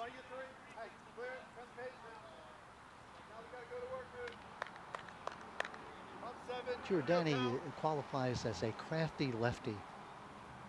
They all do. There's no such thing as a crafty righty. Did you notice that? Right. You have to be a lefty to be crafty. Ground ball toward the shortstop. Fielding it. Long throw to first base, and he is out at first base. Nice play by Caden Morris. Morris to Meyer for the out. Another close play down there at first. Rich Carr is making that call from way over at the shortstop area, so you've got to, you know, give him a lot of credit for that. So the out is recorded, no runs.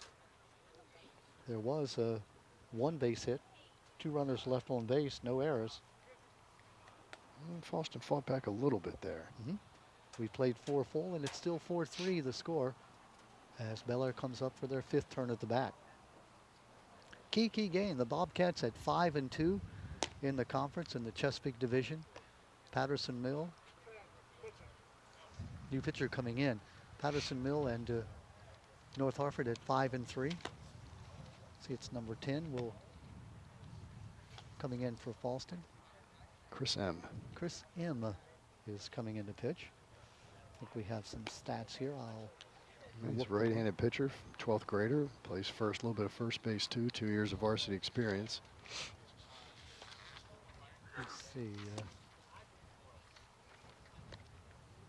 But yeah, you're right. They're bunched up in the Chesapeake Division. Bel Air, C. Milton Wright, Fallston. You know, in the division, at the top, you've got North Hartford, Patterson Mill, and Bel Air, and then C. Milton Wright, Fallston right behind them. Fallston 2-4 coming in. Their wins have been over this team they're playing today, the Bel Air Bobcats. Yeah, they're 6-4 overall, so they need this game to keep pace in the division. But they are, you know, in a pretty good spot overall. And it'll come right down to the end of the season with North Hartford, Patterson Mill, and Bel Air kind of starting to assert themselves now. So that new pitcher is Chad M. Chris M. Chris M. Chris M. Spelled E-M-M. Yep, number 10, EMM. He'll take over. Looks Now like that that's we're- another just straight twitch where Bogdan comes out and M is the pitcher. Well, that's a good question. We'll look and see if Mr. Bogdan, I doubt they would take his bat out of the lineup. Oh, and guess what? He gets to face Josh Stocum as the leadoff hitter. Stocum, the 6'11" batter who got a triple last time up, a 2 RBI triple. That's like, welcome to the game. You get to face Josh. 6'11", that's just almost obscene right there. That's quite a season. Fly ball center field. Moving on to Schuster, and Schuster almost in his steps makes the catch. Josh is just seeing the ball, hitting the ball, and that was a pretty good hit. But I think the wind may have held that up a bit. Schuster played him just right as the line out for the first out of the inning. So the book is complete on Josh Bogdan, who ends up with 9 Ks and 3 walks, giving up 4 runs. Looks like all those runs were earned. Right now, he would be the losing pitcher if Fallston doesn't come back. Came in at 3-0, did Bogdan. Conversely, if it stays like this, Austin Rolfing, who came in at 0-3, would pick up his first win of the year. On the outside corner, 2 balls and a strike. Chris M.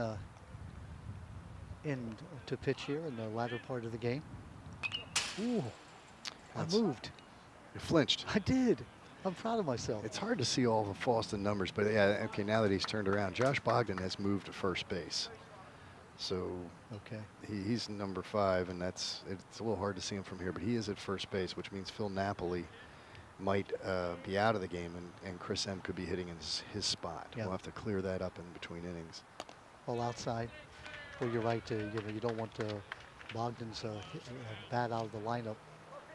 Yeah, I found that hard to believe they were going to take that out, but now we see where he has moved to. So Josh Bogdan in at first base. He's due to lead off this next inning when Fallston comes up. Pop-up. Well, that's a major league pop-up. Moving on at second baseman, Gazinski. Right fielder, though, Pickle calls him off and says, I'll take care of it. Right decision. I haven't seen many pop-ups today, so sometimes they can be an adventure if they're the first few. And again, that wind, which started out as an infield pop, ended up being in the short right field where Connor Pickle came in and made the catch. Noah Byers now the batter. Noah singled, stole, scored a run back in the second inning. Fanned last time up. Noah Byers showing nerves of steel. He waited for that curveball to curve. It Tough kid. He's finally did. Not enough to catch the strike. We talked about that last game. Sometimes they just don't move. Strike on the outside corner. Chris M. showing a good repertoire, whatever that word means. Foul back. Oh, He's throwing strikes, and that's what you want out of a relief pitcher. I'm glad the ladies and gentlemen in the first row, they flinched that time. We're sitting right behind home plate here in a beautiful location. Ideal place to call the game from. 2 out, nobody on. 1 and 2. Swung on and missed, and 3 up and 3 down. So M comes in and does the job. No runs, no hits, no errors, nobody left. We have now played 4.5. Still 4-3. Fallston down by that single run. When we get into the late innings now, it's time to see how Fallston's going to make a move, what they're going to do in the dugout. You know, we did the Patterson Mill game the other night.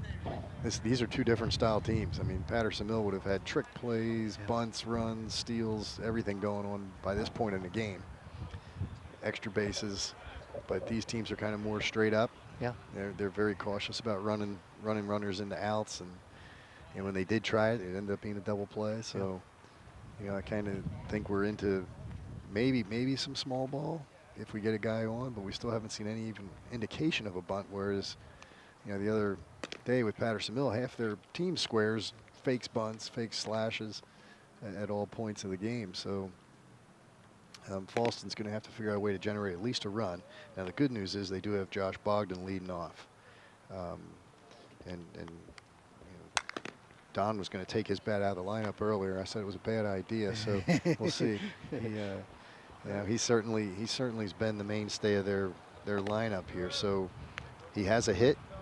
He hasn't had an RBI, I guess, on the one sac fly in the first inning. So he needs to do damage again, but this time as a leadoff batter. See if he can get on and see if they can manufacture that tying run. The game's slipping away from them here. They move in. They're down to 9 outs, so they got to make the move. 1 for 1 officially. And by the way, I found the stats here on Evan Giordani, the pitcher for Bel Air. He's been in he's pitched 10 and a third innings. He is 1-0 on the season.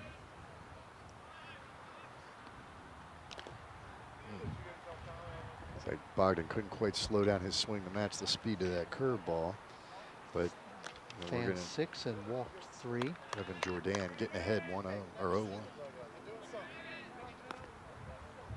ERA of 2.71. Not bad. Pop up right in the middle of the infield. That's a Shortstop. mile high. Kyle Moody says, I will take care of that, and does. So Bogdan is out on the pop-up to the shortstop. He's now 1 for 2. That'll bring up the cleanup hitter, Alex Bailey. Bailey got a single last time up for an RBI. Also reached on an error. He's 1 for 2 officially. 467 hitter on the season coming in. Good rip. And the thing you like about Giordani is he's starting everybody out with a strike, so that's good. Staying on top. Bel Air's also got somebody loosening in the bullpen, so. Well, there's that sidearm curveball. That's a tough pitch. Doesn't get it to go in. Evan, not a big guy, but he's again, we called him a crafty lefty, and that's what he is. He mixes and matches, takes a little, adds a little. 1 ball, 2 strikes.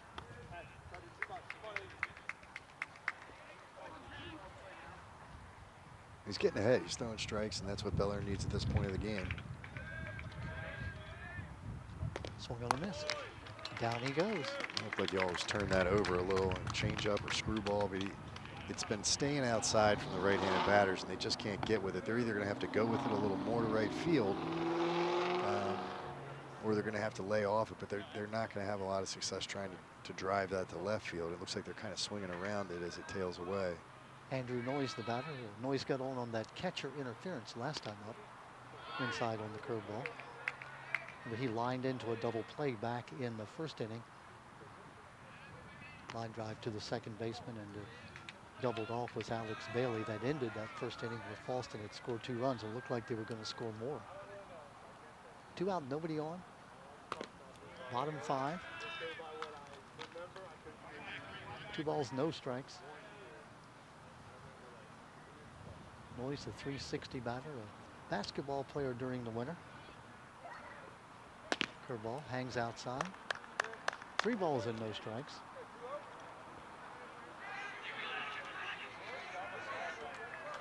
Joe Kaczynski on deck. Curveball for a strike. 3 balls and a strike. Just got to work it all the way back here, Don.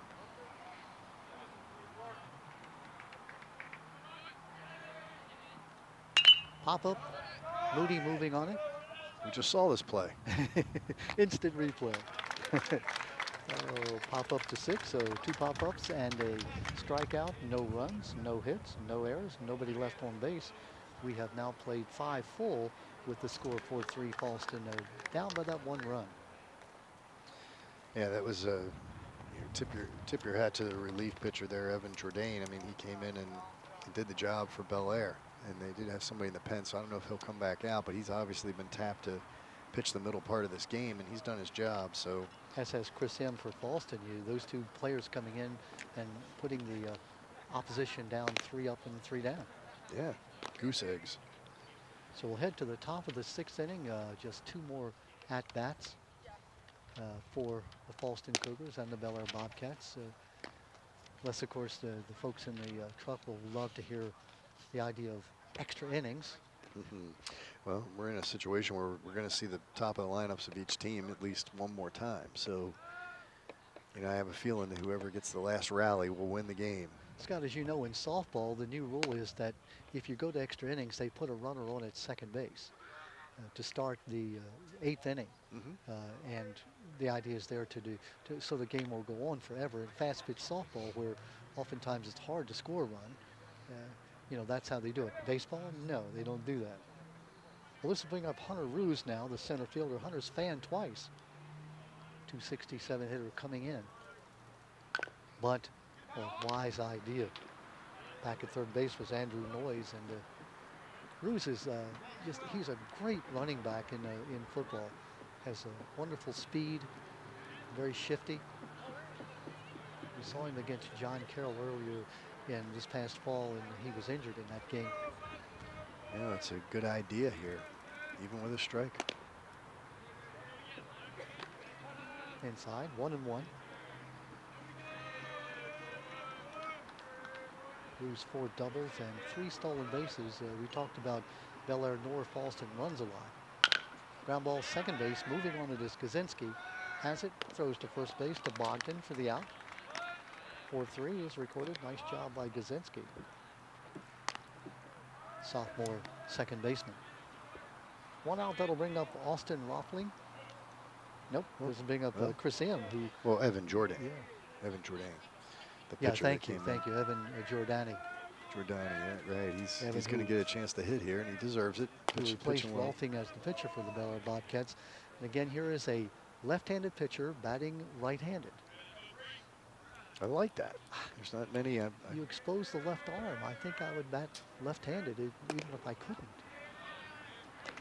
Well, he's high school hitters, they want to hit.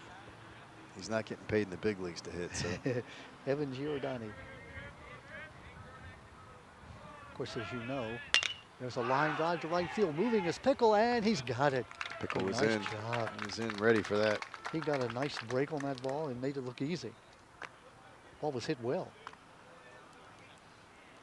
So Giordani is out, and that'll bring up Cole Meyer. Meyer, who is 2 for 2. He's got 2 singles, an RBI, a stolen base. Having a productive day.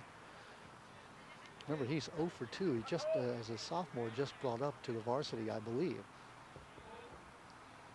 So in his first real action here on national TV, and we are streaming live, so it is national TV. Right, that's a good point.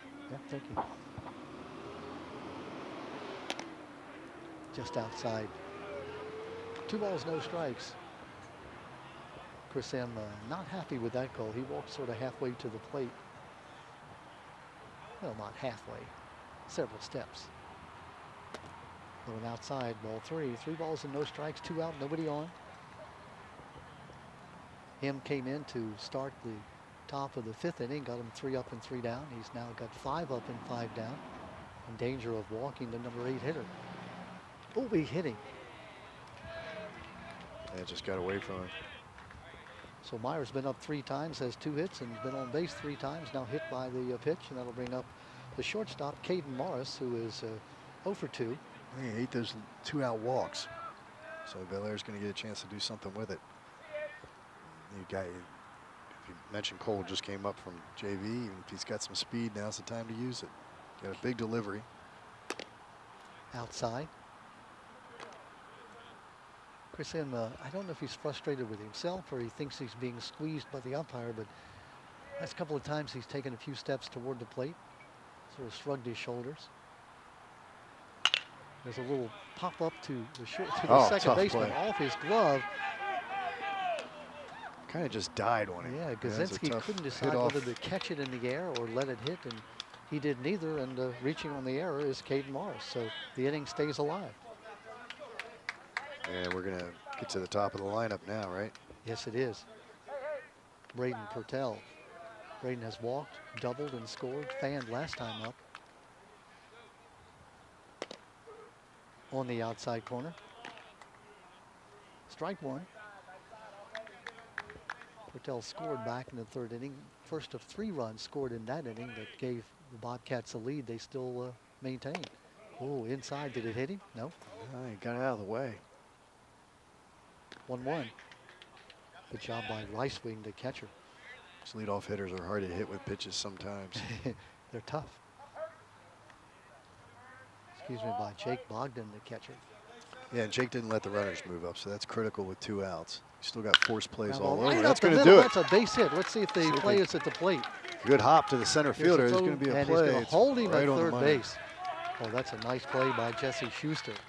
Schuster came in, threw it all the way to home, and holding at third base. So the bases are loaded on the single by Purtell. Schuster did a nice play, Scott, that time.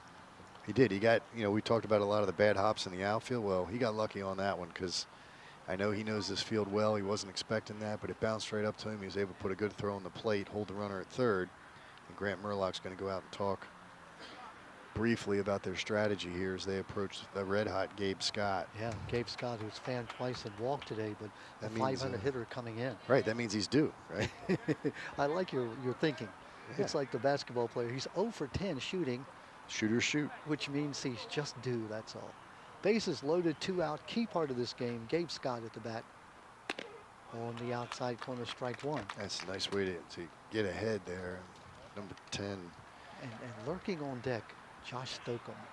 It's sort of like that's why Babe Ruth on deck. Wants to go right after him. Nice pick out of the dirt by Bogdan. Catcher Jake Bogdan, the sophomore.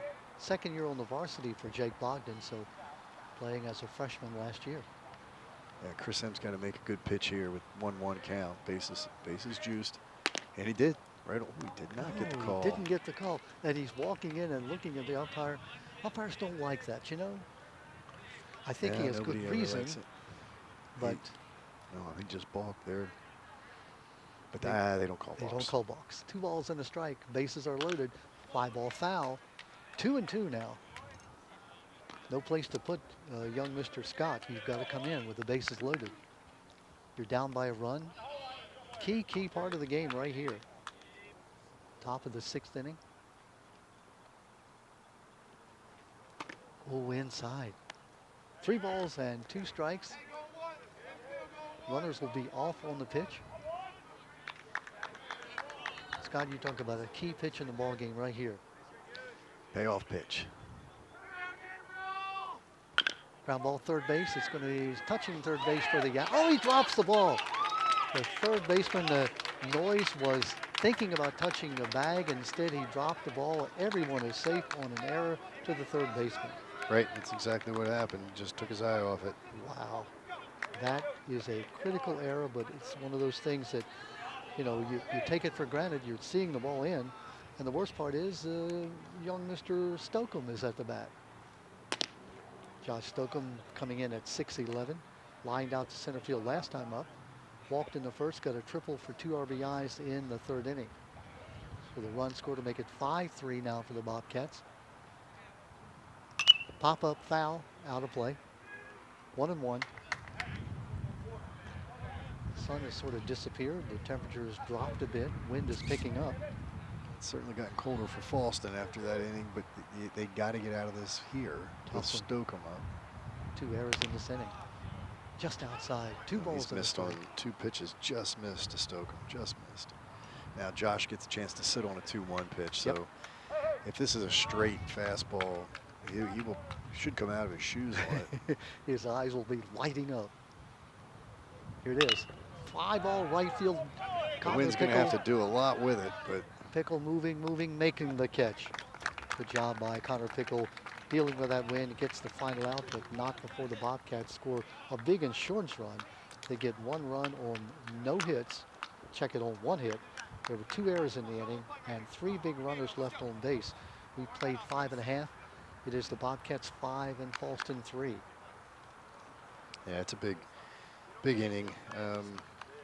You know, credit Bel Air for keeping pressure on, keeping pressure on. 2 outs and nobody on. Hit by the pitch, Cole Meyer. Then an error to the second baseman on a very tough play where second baseman Gazinski comes in, didn't know whether it was going to be a pop-up or a, stay in the air. Ends up not making the play. Then a single to center field. Good job by Jesse Schuster holding the runner at third base. And then the error at third base, that is just one of those that, it's a nightmare. You catch the ball, all you got to do is catch it, step on the bag, and the inning's over. Yeah. Yep, But yep. the ball just falls out of your glove, and then the inning continues. Well, if I'm Fallston, I'm talking in the dugout, you still got 6 outs, and Bel Air has not been perfect in the field either by any stretch. So you got to say, look, it's one of those games. There's going to be some bad bounces. Let's get our share of them right now. Let's get back in it. You don't want to start slumping the shoulders. Both teams have guys warmed up in the pen, so Evan Giordani is still pitching the lefty for the Bobcats. He came in, as you recall, with 2 out in the 4th inning. Got the final out of that 4th inning, pitched a perfect 5th, and now he's starting his 2nd full inning of work. Bel Air started the last inning with the bottom of their lineup up, and they were productive with it. Fallston's got the bottom of their lineup coming up, and a lot of times teams start to say, oh man, we got the bottom of the lineup. Well, this is an opportunity to get everybody going, to get Evan Jourdain off the mound. You want to get into the bullpen, get past him. If you let him get 3 outs right away, you're in tough shape for the last inning. Joe Gazinski to lead off, the sophomore second baseman, 0 for 2. Line to the first baseman, hits the It's a ball good into start left because center that's up the field. gap. That's going to fall in for the base hit. Moving over and making the play is Gabe Scott, getting it back to second base. Wasting no time at all, Gazinski with the base hit to left field. He's 1 for 3, and that'll bring up Connor Pickle. Connor, who singled last time up, he's 1 for 2. Remember, he was thrown out on the double play ball from Stokely, who caught that line drive with Pickle running. Yep, we got a lefty-lefty matchup here. Line That's hit shot well. in right field. Jumped off his bat. He's not going to get to that. One bounce into the wall. Coming to third base and holding on is Gazinski. Pickle picked on that pitch and hit it 1 hop off the right center field fence at the 330 feet mark. Yes, He's on at second base. Evan Jourdain in a pickle now. I knew you were going to do that. I was trying to get to it before you could. Second and third, nobody out. Well, Evan Jourdain's pitched a good game. We mentioned that last inning. He takes a deep breath. He's going to hunker in here. He's had the beginning of the inning not go the way he wants. Chris M, a line shot into center field, going back to tag. Here's the tag at third base, and the throw coming in. The run is going to be safe. Oh boy. Well, and the runner goes to third base. That's the tie run. So the sac fly by Chris M. Chris M helping himself out. Big sac fly. But I have no idea what Bel Air's doing throwing home because that ball's too deep. That is too deep. You got to throw to third, keep the runner at second with 1 out. Hope you get out of the inning. But now they've allowed it to move up with 1 out. So now another sac fly brings Fallston into a tie. Jesse Schuster, 5-4. Schuster, remember, made that great play in center field, holding the runner up on the single in the last inning. And the thing was, I didn't hear anybody from Bel Air yelling third, third, third. I mean, they were letting that throw go home. And the ball was thrown high enough that nobody could cut it off. So, I don't know a center fielder in the county that's going to make no. that throw. The ball's hit the dead away center. It's not a play you usually see a runner thrown out on. So that Strike was one. giving Fallston a chance. Let's see what they do. They could squeeze. They could do a lot here. Looks like the infield for the Bobcats sort of halfway, not right at the skin. Well, they definitely have Noah Byers deep. Everybody else has kind of moved in. And Pickle at third base, he is a fast runner, so you almost have to be up on the grass to cut that run off. Swung on and missed. That was his pitch. He just missed it. 1-2.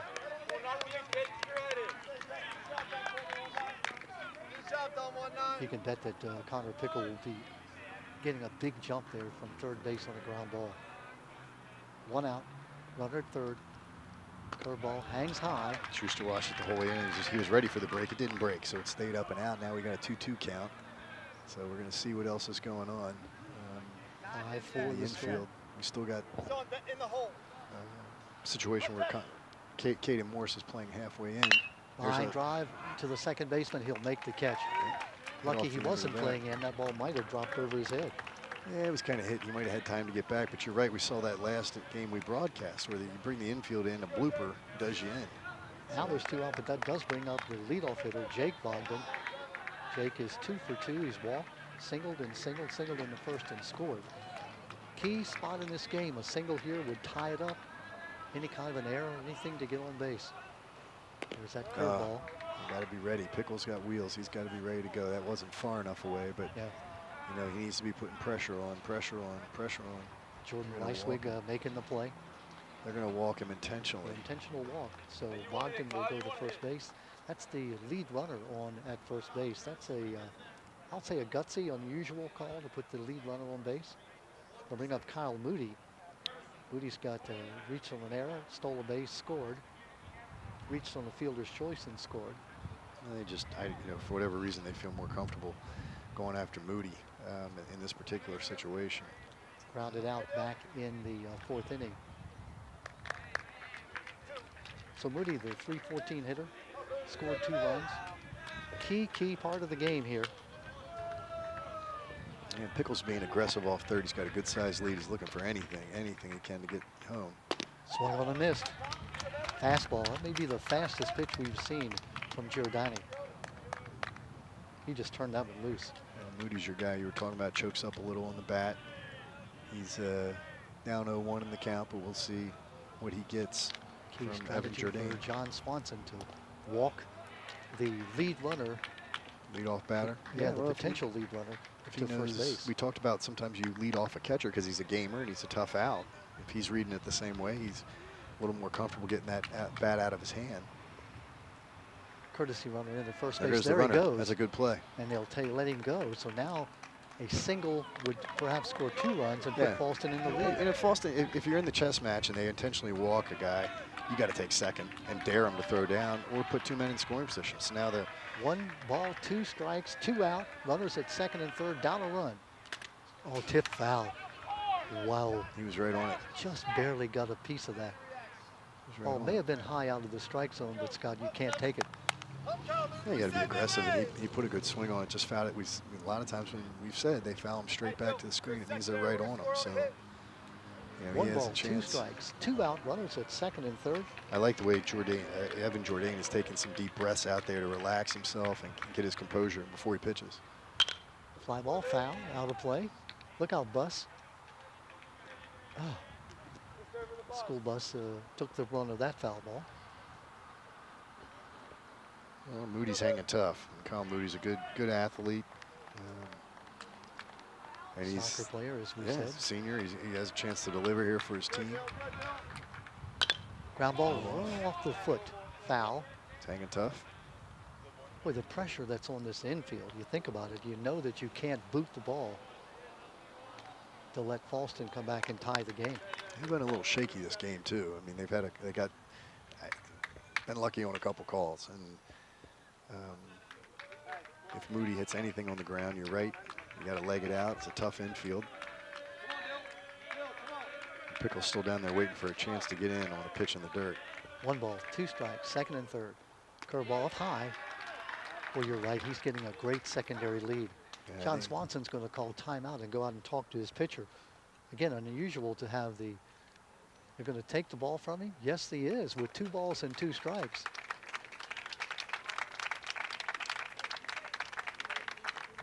Evan Giordani will go to the bench with runners at second and third and 2 out on a 2-2 count.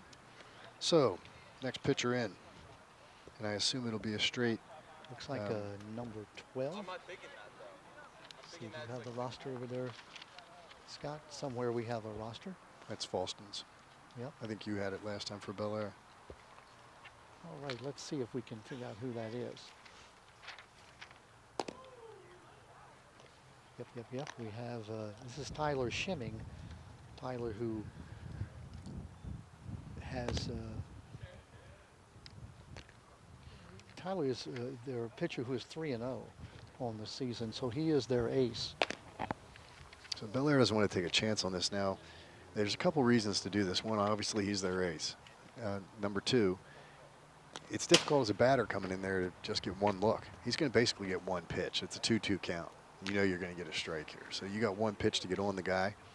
Coach could have possibly seen that he's fouled a couple balls right back to the screen on Evan Jourdain, so maybe he's got him timed. They're going to try to speed up Moody's bat here and bet that he just can't catch up to this fastball. Shimming has an 0.98 ERA this season. He's pitched 28 2/3 innings, allowed just 4 earned runs. Is he a junior or a senior? See, it doesn't say there probably. I think No, he's it a doesn't. junior. But in any case, Well, here it's he coming is down now. to one pitch. 2-2. Kyle Moody, the batter. Tyler Shimming, the pitcher, the ace for the Bel Air Bobcats. And John Swanson knows how important this game is.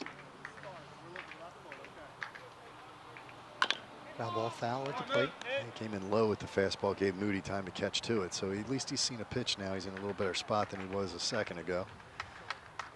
Hanging tough, fouling back. Yeah, I would imagine Shimmy's going to come back with the same kind of thing. I mean, until you really get settled in, you might want to just go stick with the fastball. Second and third, 2 outs. Down low, full count.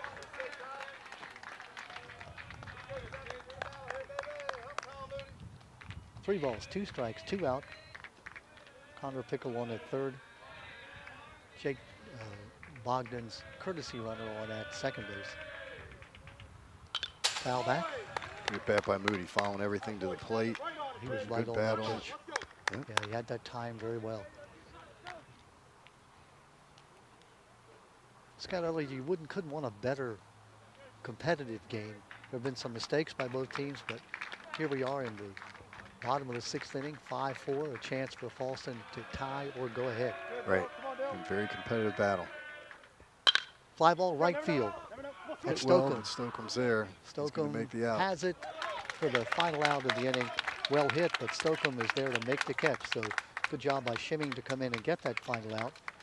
There's 1 run on 2 base hits. No errors, and 2 runners are left on base. We have now played 6 full, 5-4 Bel Air leads by that 1 run.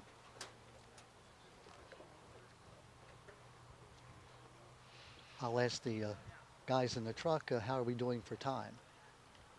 That's right. The game has, it's been exciting, but it is getting deep into the time limit. 25 minutes we have on our available time slot. So if we do happen to go into extra innings, we'll have to figure out how to cover that as we go. But we'll hang with you and assume that we'll just take the game until its end. Scott, it does mean, though, I think if the game goes the way it is right now, we may not have time to talk to the stars of the game, which is always regrettable, but time limits are what they are. Sure, and there have been a couple good, worthy candidates so far. In that last inning, I really like what Chris M. did. He came in, he obviously came in as a relief pitcher here, hitting for Phil Napoli. But when he had a chance with men on, he hit a big sac fly to center field to drive the run in and pull him within a run.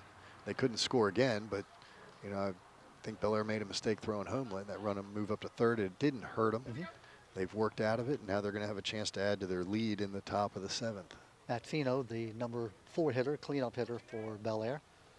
Fino was 1 for 3. He's fanned, got a double and an RBI, and flew out to right field last time up.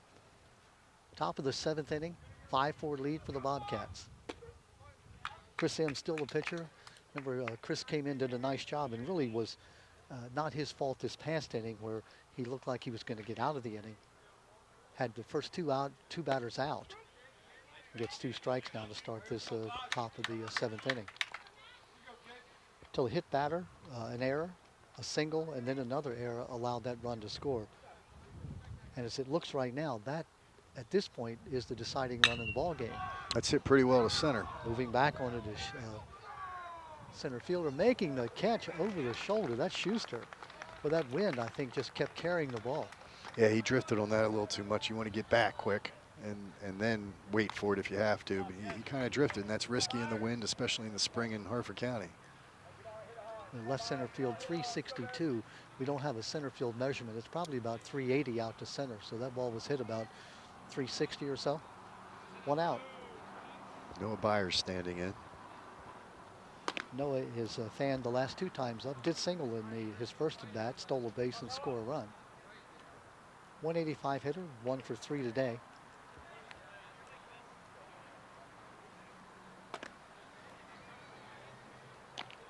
Two balls, no strikes.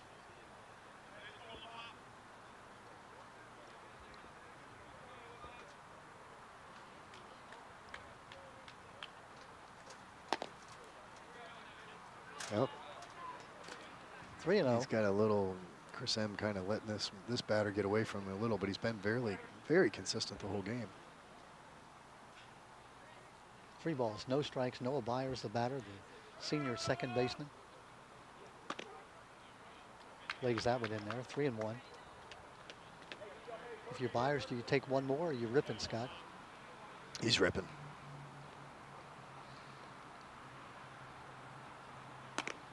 He does, but he doesn't catch up with it. 3 balls and 2 strikes. So let's see if M can come all the way back from that 3-0 count.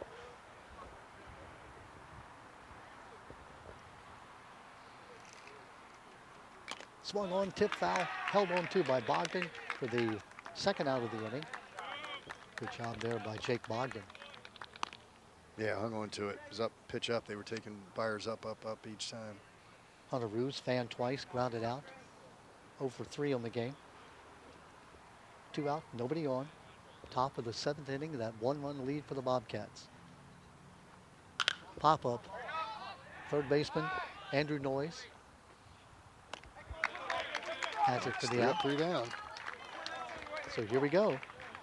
Bottom of the 7th inning. Fallston 1 to tie. Extend the game, 2 to win it. Right. Remember, they beat the Bel Air Bobcats 4-1 earlier in the year. One of 2 wins that Fallston has in the Chesapeake division, and one of 2 losses that Bel Air has. Yeah, they're going to have to go right through the middle of the lineup too. You know, you got Josh Bogdan, Alex Bailey, and Andrew Noyes. Yep. So, but shimming on the mound, the ace for the Bobcats, and if you were John Swanson, you couldn't want anything more than this, to have your ace on the mound with a 1-run lead. right. And you know all these guys, and if you're Fallston, these are the guys you want to send up. You know, you got senior and 2 juniors and good athletes. Bailey also plays football at Fallston. Actually, he's a senior too, I think. I'm misreading this. He's a senior. So. Bailey's a senior, yeah. Right. Noyes So you junior. got 2 seniors, and then Noyes comes up as your junior. But you know. Fallston comes into the game, hit 321. They got good batters in the middle of their lineup up against Bel Air's ace. So we're going to see a good bottom. They only need a run. Cougars need a run, and Bobcats need to hold them off. Josh Bogdan, a 306 hitter, 5 doubles and 8 RBIs on the season. He'll lead off. Coming in, he's 1 for 2. Got a sac fly RBI in the first inning, singled in the 4th. Check it, singled in the 3rd, and then popped up to the shortstop last time up. 1 for 2 officially. Tyler Shimming, the outstanding senior pitcher for the Bel Air Bobcats. Well, we don't know here we what his situation is, but they obviously can use him for an inning. They had him ready to close, and that's his job today. Fastball, outside corner, strike 1. Well, Scott, he's got that classic over-the-top motion that reminds you maybe of Jake Arrieta. It's got a good high leg kick. It's a Curveball, shortstop, moving on it. Throw to first base, and the out is recorded. Nice job there by Caden Morris. Caden's had a nice game at shortstop. 1 out. Yeah, it was a routine ground ball. He gobbled it up. Looked like the Blade over there making his throw to first. That's what you'd want. Blade, number 7. You know, younger guys don't recall or don't remember Mark Belanger, who never dove for a ball. I don't think he ever dove in his life. So classic. That would mess up the pack of cigarettes he had in his back pocket. Alex Bailey. But you want a guy that can come in and make the play, you know, and you're right with Belanger. People would just wait. In the last inning, you just say, hit a ground ball to short. Yeah. Just hit a ground ball to short. You think about, you know, Brooks and Belanger and Davey Johnson, Bobby Grich, whoever you want to say at second, and Boog Powell, who was a very underrated first baseman as a defensive player. And then Paul Blair in center field. Right. That's a fairly good defensive team. Yeah, well, Grich, Blair, they were shortstops at one time, and they just... Line drive, the base runner. hit. That's the runner they needed. Ruse comes over, cuts it off. Ruse cuts it off, did a good job, but now Fallston's cooking. They got somebody on. Alex Bailey takes a shot at saying, you know what, I'm a senior, I'm not done yet with Bel Air. We beat him once, I want to beat him again, so he gets on. Now the game's afoot. We'll see what looks like. Grant Morlock coming in to talk to Andrew Noyes. Yeah. Yeah, I don't think you would butt him up here. Well, they're going to pinch run. They got somebody on the bench that's fast. Ricky Henderson looks like his name is. Don't you wish? Yeah. So number 1's coming in. Let me check that. I can see the number from here. But they're going to pinch run, try to get the runner advanced. Andrew Noyes now. So that's Dylan Spurl coming in, 11th grader. Strike on the fastball. Noyes lined into a double play in the first inning, reached on catcher's interference back in the third, and then popped up to short last time up. Dylan Spurl's taking a pretty average lead, so it doesn't look like anything's on. Ground ball back to the pitcher, off the pitcher's glove. Second baseman has it, flips to short for the out at second base. Good play by Noah Byers to Caden Morris. Hey, definitely attacked that ball. Noah attacked that ball and at least got the lead runner, which is what they wanted to do. So the fielder's choice gets Noyes on the base. I'm really impressed with Byers. He came in, was able to make the catch and just flipped it behind him to Caden Morris, who was on at shortstop for the force out. Right, taking outs away. It's the last inning, you want to get an out somewhere. Joe Kaczynski 1 for 3. Down to their final out are the Fallston Cougars. Right, Joe's played a good second base. He's only a sophomore, so he's got a lot of time. A lot of time to play against Bel Air, that's for sure.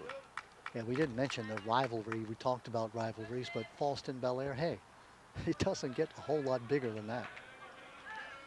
John Swanson, the great coach for the Bel Air Bobcats, his swan song after 18 years.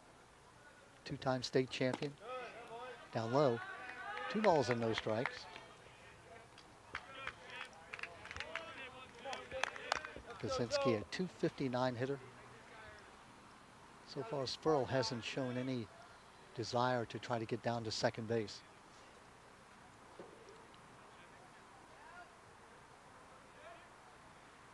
Inside. Ooh, that was close. 3 balls and no strikes. That's one our friend Coach Marsden would say, just stand there and let it hit your jersey. Mm-hmm. Charles Chuck would say that he used to take his shirt and just sort of fluff it out. That was his role to get on base by being hit by the pitch. Would have worked. Ball 4, 2 runners on. Now the tying run goes to second base and is in scoring position. And we'll bring up Connor Pickle, who had a big double last time up. Yeah, added to the single he had back in the 4th inning. He's 2 for 3. They're going to put a pinch runner in, so that's going to bring in Colin Lipinski. Colin Lipinski's a 10th grader and an outfielder, and he's going to come in to run, and he will be the tying run representing Cougars' chance to stay in this game. Taking away from Noyes at second base. So first and second, 2 out. Down by a run, Connor Pickle.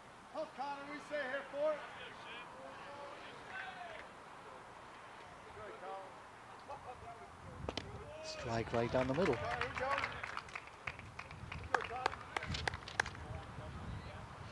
Timeout as Jordan Leiswig goes out to talk to Tyler Schemming. Connor looked like he was taking that all the way, but we'll see what Bel Air. Doesn't look like they've moved around too much. They still got the third baseman in, pretty much playing Connor Pickle straight away, and a little shaded in the left field to the left field line. We had that double down the left field line earlier. Right, right. So they remember that, and they've adjusted. There's a good lead out there by Colin Lipinski. On the outside corner, no balls and 2 strikes. So 1 strike away from the win. Keeping the pitch away from him. Now he does have, if they keep the ball away, he does have the 5-6 hole open between short and third. They're using it a hold with the shortstop holding the runner on to keep him Morris tight. trying to keep him close. Remember, that is the tie run at second base, the win run, because this is the bottom of the 7th inning at first base. If they're pitching him away, a lot of teams will put the second baseman on the hold, but they haven't done that. Noah Byers is way over to the right, and Colin is holding on. Foul ball. Foul ball. Look out, 152. Yeah. Scott, you're still right. You would think with all the traffic going. There's not a chance of that happening here, Don. No. But you do have a lefty hitter up. I'm beginning to believe you're right. So let's see. Bel Air doesn't look like they're changing anything. They're still going to have the shortstop hold. So that's no balls, 2 strikes. Caden Morris 2 is out. on the hold. That's hit right to Caden Morris on his backhand. He's going to make Morris the play. Has the catch flips in the the second. base. And Safe at second. The He's runner's coming going to to score. He is safe at the plate. The score is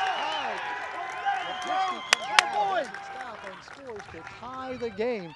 Nice play at short by Morris, but the call at second base was safe, and not stopping at all was Lipinski. What a heads-up move by Lipinski. Yeah, they have to take that play. Lipinski has to try to score. I think, Bel Air maybe outfox themselves. If you're pitching away, I still think having Caden Morris trying to do the hold and get back in the hole might have cost him a step to make that play. But give Fallston credit. They're down to their last out. They get the tying run across. And as usual, Don, we are going into the end of the game. Now, hey, this game could be over here. Chris Inn, the batter now, he could make himself a winner as the pitcher. Right. And he's been Outside. tough. I mean, he was the guy that I said had the big sack fly in the 6th inning. So he's already knocked a run in today.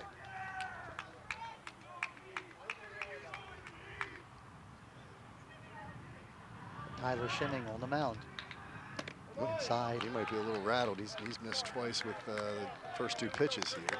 2 balls, no strikes. We are tied at 5. What a game here at Fallston High School.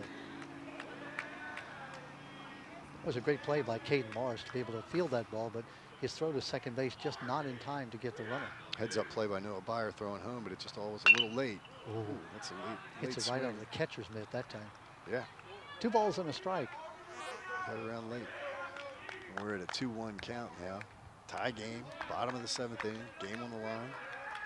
We got Joe Gazinski at second base. And what a play by Kaczynski to beat that throw to second base. Right, you said he could run, and he's going to represent the winning run here. Ground ball to short again. Moving in, This bad time, hop, throw to first throw to base, and first. the out is Got it. recorded at first base. And guess what, fans? We are going to extra innings. They call it free baseball. Right. Wow. And the other 7 were free too, Don, here in Harford County. But good point. We're hoping we have enough tape. We haven't done an interview after a game yet because these players want to stay on camera playing as long as possible. 1 run, 1 hit, no errors. It doesn't have implications maybe for Fallston other than they're trying to get back to the top by winning a couple games in a row and getting back to the top of the conference. But for Bel Air, it has a big one. They've got Patterson Mill on their heels, as always. And North Hartford. And North Hartford, so they've got to keep winning. They've got to find a way to pull this out in the extra innings. So we have played 7. We are tied at 5. Let me ask the folks in the truck, what is your recommendation, truck? They're thinking about it. No, the question is, we're going to extra innings. How are we doing with tape? We might as well let it rip. Okay. We're told that we can stay and keep going until whenever. We don't have lights here, so I can say we won't be able to go till midnight, but we could be going to 8:30 or so. So we will go now to extra innings, and it's kind of neat because my scorebook has 7 innings in it, so I could be in a little trouble here figuring out. You're gonna have to get creative, Don. Oh, we have a new pitcher coming in for Fallston, number 7, it looks like. Yeah, we do have to make that announcement. Kyle Moody, I guess. Kyle Moody's coming in. Coming in to pitch. Right, he's coming in to pitch, coming off shortstop. to pitch the last or the extra innings. So we'll see what moves they make in the infield in a second. Definitely looks like Bogdan, who is fielding the throw coming down. He'll probably go to shortstop, or he's going to he's going to go to second base. Second, yeah. So Joe Gazinski goes over to shortstop, and that means is that M going to play first base? Yeah, Chris M, number 10, Chris is M at will first stay base. in and play first base. So those are our changes.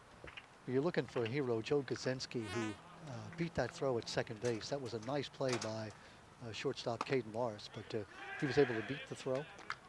Yep. He has a backhand play by the shortstop. He had to go another extra step because he was in the hold on the play. He was holding the runner at second. He had to go an extra step, field and throw, and it just couldn't get the out. So the runner came all the way from second and scored. Now Tyler Shimming, the batter. Tyler is a tough luck pitcher who looked like he had the save in hand, but wasn't able to record that as Fallston scrambled for that run.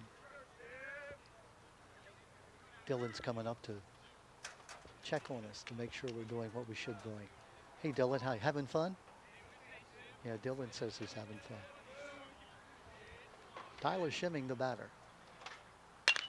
Fly ball right field. Pickle it's going to get foul. Boy, that Pickle just really has, he's in the parking lot. I think you need to come back, Connor.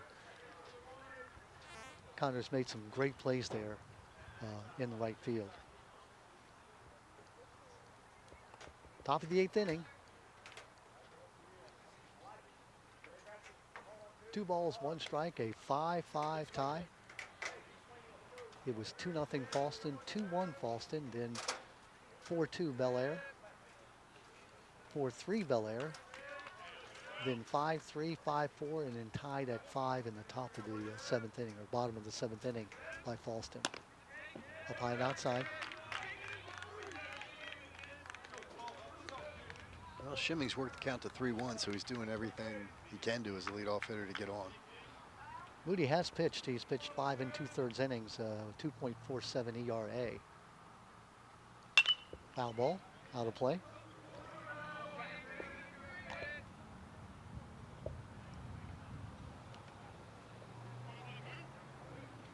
Sun has pretty much disappeared here behind the clouds in the west. Temperature falling.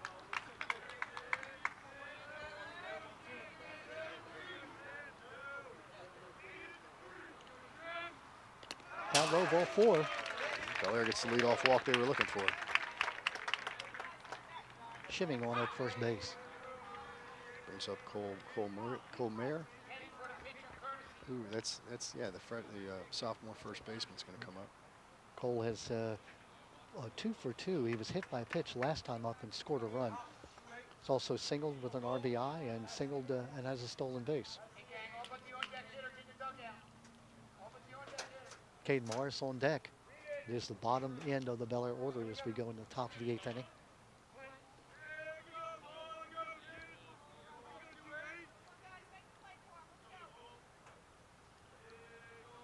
Shimming looking aggressive at first. Strike.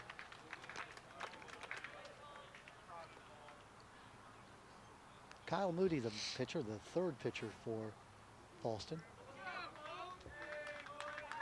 Josh Bogdan started. Chris M came in, and boy, that's a self-protecting pitch. swing. Yeah, it was in so far. He fought it off, but good effective pitch for Moody because there's not many places you can hit that. But Cole decided to try to take a lick at it.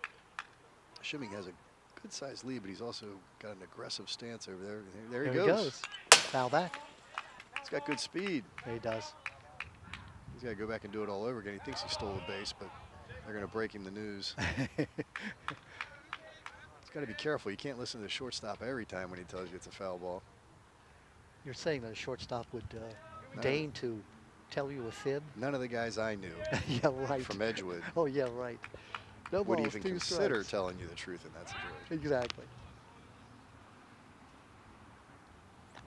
No balls, 2 strikes. I don't hear a lot of chatter down on the field. You know, it's something we talked about last game. I know when we played, there was a lot of talking, but maybe that's not something these young guys do. Hello. Nice block. Nice block by Bogdan. I'm impressed with him as a sophomore Hey, catcher. I tell you, he's leading off for a reason. You know, they know he's a heady player. That's a game-saving play there. If you can keep the guy, we just said he has wheels, but Bogdan comes out, makes the block, keeps him at first. Now you're in a 1-2 situation. That was a waste pitch, obviously, but you don't want to waste it and get the guy time the winning run to second. Shimming off on the move. Here's the throw to second base, and he is out at second base. Out is the call at second base. Now they're saying he dropped the ball. Now let's see. Will they appeal? The call. Rich Carr is saying he is out, and now looks like he's going to stay at second base. I think he called him out until he saw the ball was dropped. But okay, the call is safe. The stolen base. Bogdan to Bogdan there wasn't able to scoop it. Now the pitch, Rudy has a high leg kick, so it was tough for him. Here's a replay of it. You'll see the throw. He is out at second base is the call. You don't see the ball there, but the ball did come loose. The original call was out, changed to safe, 2-2. So we're going to go to a 2-2 count. And infield, we got a second base hold, and everybody's pretty much playing straight away. Pop-up foul, out of play. So, you know, Fallston, with 2 strikes on, they can't do much at the plate other than try to protect or hit behind the runner. And with the second base holding on, that right field hole is open, that 2-3 hole, a 4-3 hole. So we'll see if sophomore Cole Mayer can get something he can fight off and hit the second base, move the runner over, or hit in the right field for the game-winning, game-leading hit. 2 balls, 2 strikes. Nobody out. Top of the 8th inning. 5-5 as you see. Down low and outside. Bogdan couldn't stop that one. Yeah, he can't block that. Wild pitch down to third base. Did all he could. Got his face on it and everything. So shimming down to third base, representing what would be the go-ahead run. Hey, Matt Button is in the house. Matt Button, the ace photographer of the Aegis. See him making his run. He needs to get a better angle, I guess, so he's moving around. Good guy, great photographer. Outside ball 4.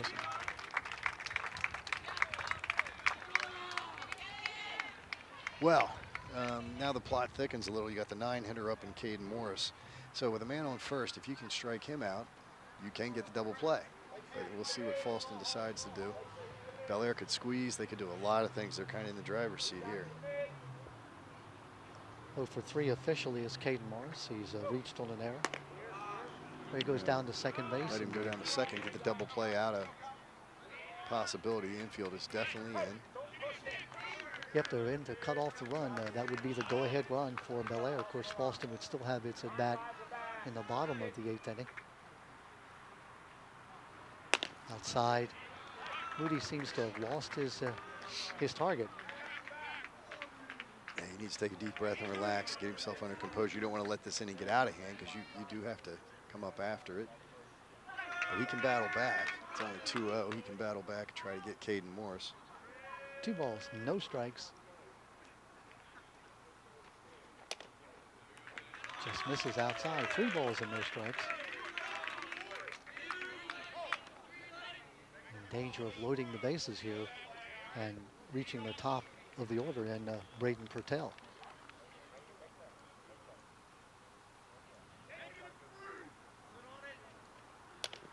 Ball 4. 4 pitches. They were off the plate. Tyler Shimming on at third. Cole Meyer on at second. Caden Morris at first. That brings up the leadoff hitter, Braden Purtell. Braden is 2 for 3 officially. Grant Morlock comes in. Pats his pitcher Kyle Moody on the shoulder and says, look, you know, I know you're trying your best, but looks like he's going to leave him in, at least for the time being. I think he just told him to throw a triple play. That was when I was coaching third base. I used to give my hitters the home run signal. Mm-hmm. They would strike out. How can you be a good coach if they won't listen to you? Yeah, they miss the sign. They miss the sign, Don. There's nothing you can do about it. Coach can't do anything about that. Well, the infield's up, so they're looking for a home to first double play. Yep. Braden Purtell, the sophomore. Fly ball. He was ready. Foul and out of play. Yeah, he's not cooperating with hitting it on the ground, so he's looking for something up that he can drive to the outfield or bloop in. And he knew that Kyle Moody was anxious to throw a strike, so he was thinking, He's hey, jumping right on it. Yeah, with the well, infield in. I mean, they and say you that's. notice the outfield is in as well. They Another say, foul ball.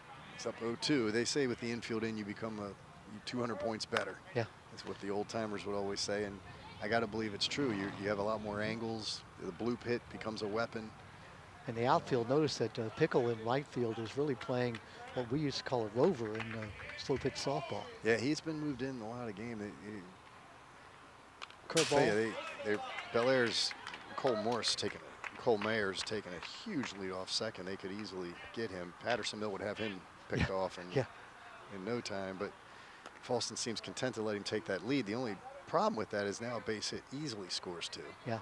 Even a ground ball in the infield, a home to first double play may score him from second.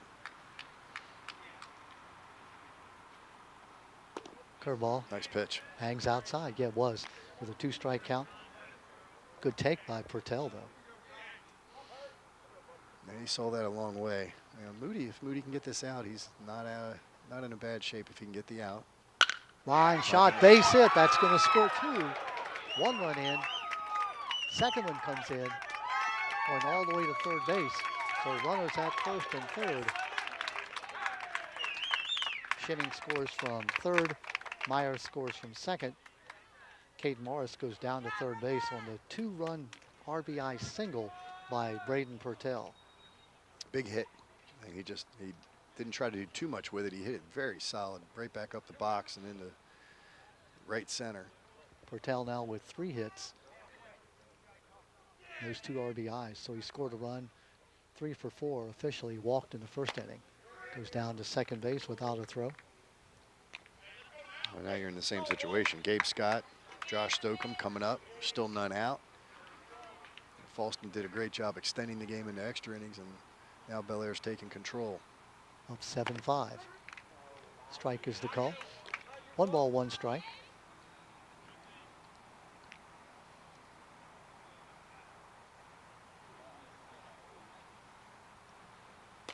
Ooh, up high and inside. 2 balls and a strike.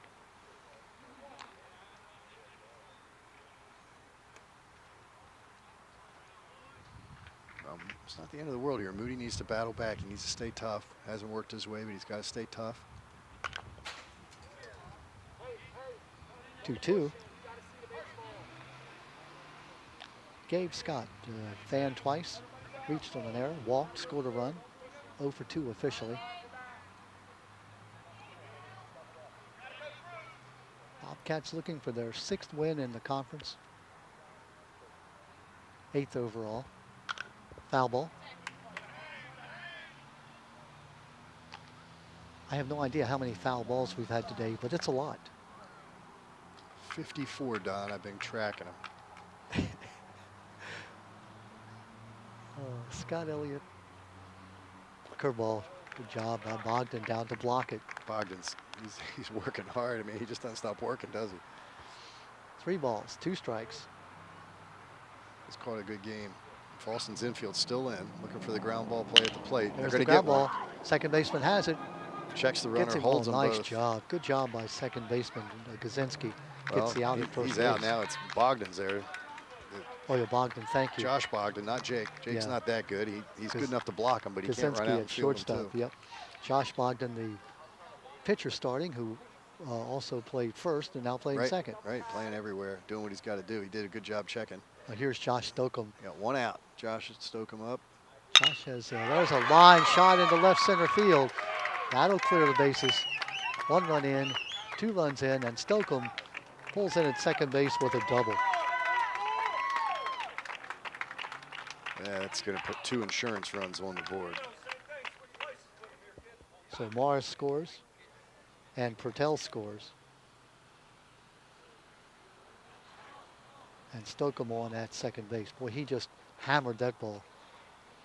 Yeah, that's right down the middle, and he put it right back, just lined it. 2 hits now. He's 2 for 4 is Stokeham.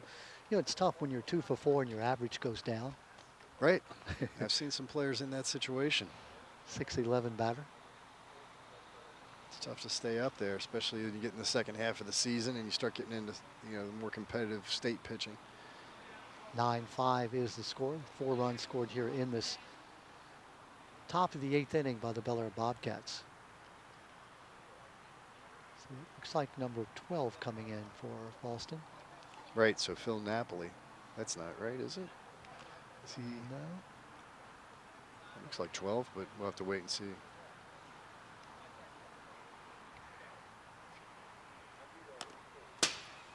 That is Phil.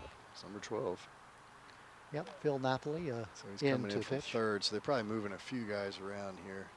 This is like spring training in Yeah, baseball, where It doesn't look like Phil moved off third. It looks like he's still standing out there. my scorebook, it looks like a chicken has dipped its feet in Right. ink. Yeah, we've made a mess of the scorebook. Right now, the Bel Air Bobcats, after watching Fallston come back and tie the game at 5 in the bottom of the 7th inning, have come out and scored 4 big runs here in the top of the 8th inning. Right. So Napoli's going to re-enter the game. So he'll come back in to the spot where he originally, in the lineup where he originally was, if he comes in for Chris M. Yeah, he'll come in at the number 8 hitter, Will Napoli. So. Right, he'll re-enter, and by re-entering he can pitch, and then in the infield they'll move some guys around. So they'll bring in from the outfield, they'll bring in Connor Pickle to play first to set the infield for you. Josh Bogdan will stay at second, and they had moved Joe Gazinski to short, and of course no change at third, where they've had Andrew Noyes the whole game. And Matt Fino is the batter, the cleanup hitter for the Bel Air Bobcats. So runner at second base is Stokeham, nobody out. Check it, 1 out. Nice That pitch, ground strike ball one. at second base. And we should add too, Moody stays in the game. The pitcher of record, he goes out to right field, so he stays in the game. Well, that's what I think they did.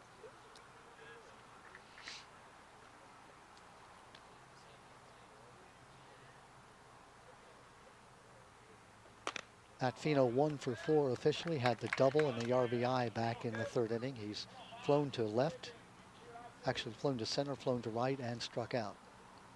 0-2 now. The count as Phil Napoli.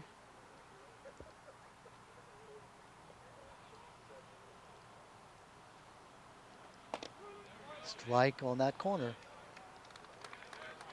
So the second out of the inning is recorded as Matt Fino takes that 3rd strike, and that'll bring up Noah Byers with 2 down. 4 runs in.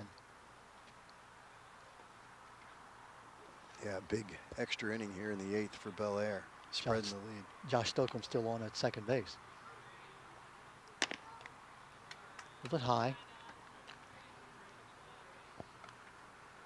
Noah Byers singled in the 2nd inning and stole a base and scored, and he's fanned the last 3 times out. So 1 for 4 officially.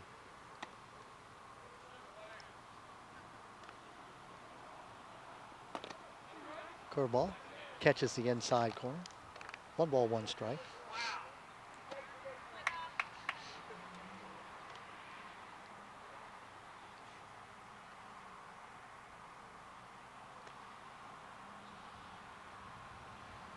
There he goes. The runner, Stokeham, will go down to 3rd base without a throw.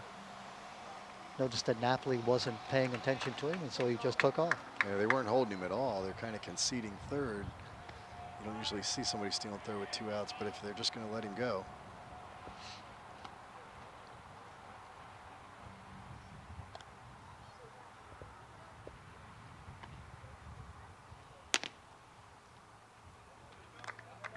Three balls and a strike in the top of the 8th inning, 2 out.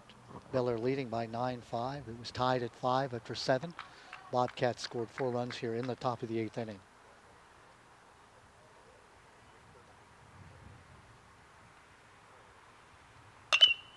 Little pop-up, shortstop moving and makes the catch. That's Kaczynski, and that does bring the inning to a conclusion, but not for the Bel Air Bobcats. Score 4 big runs. Well, yeah, they kind of silenced the crowd. You know, it was an exciting inning with Fallston coming back to tie it, and then Fallston kind of lost their defensive mojo. And the lead now has been stretched out by 4 runs, so we'll go into the bottom of the 8th with Fallston trailing by 4.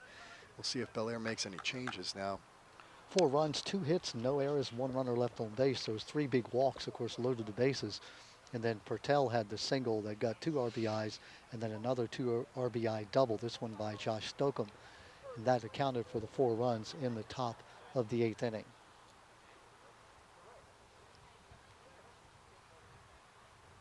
So we're back on the mound, and we'll see if Shimming comes back out. Yeah, it looks like Shimming, it is. And so Shimming looks like he will be the pitcher of record and will be the winning pitcher, even though he gave up the tying run in the bottom of the 7th inning. So his record will go to 4-0 if the Fallston Cougars are able to hold on to it.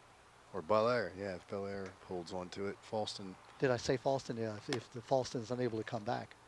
Well, you never know. You may be right. They may come back. They came back last inning.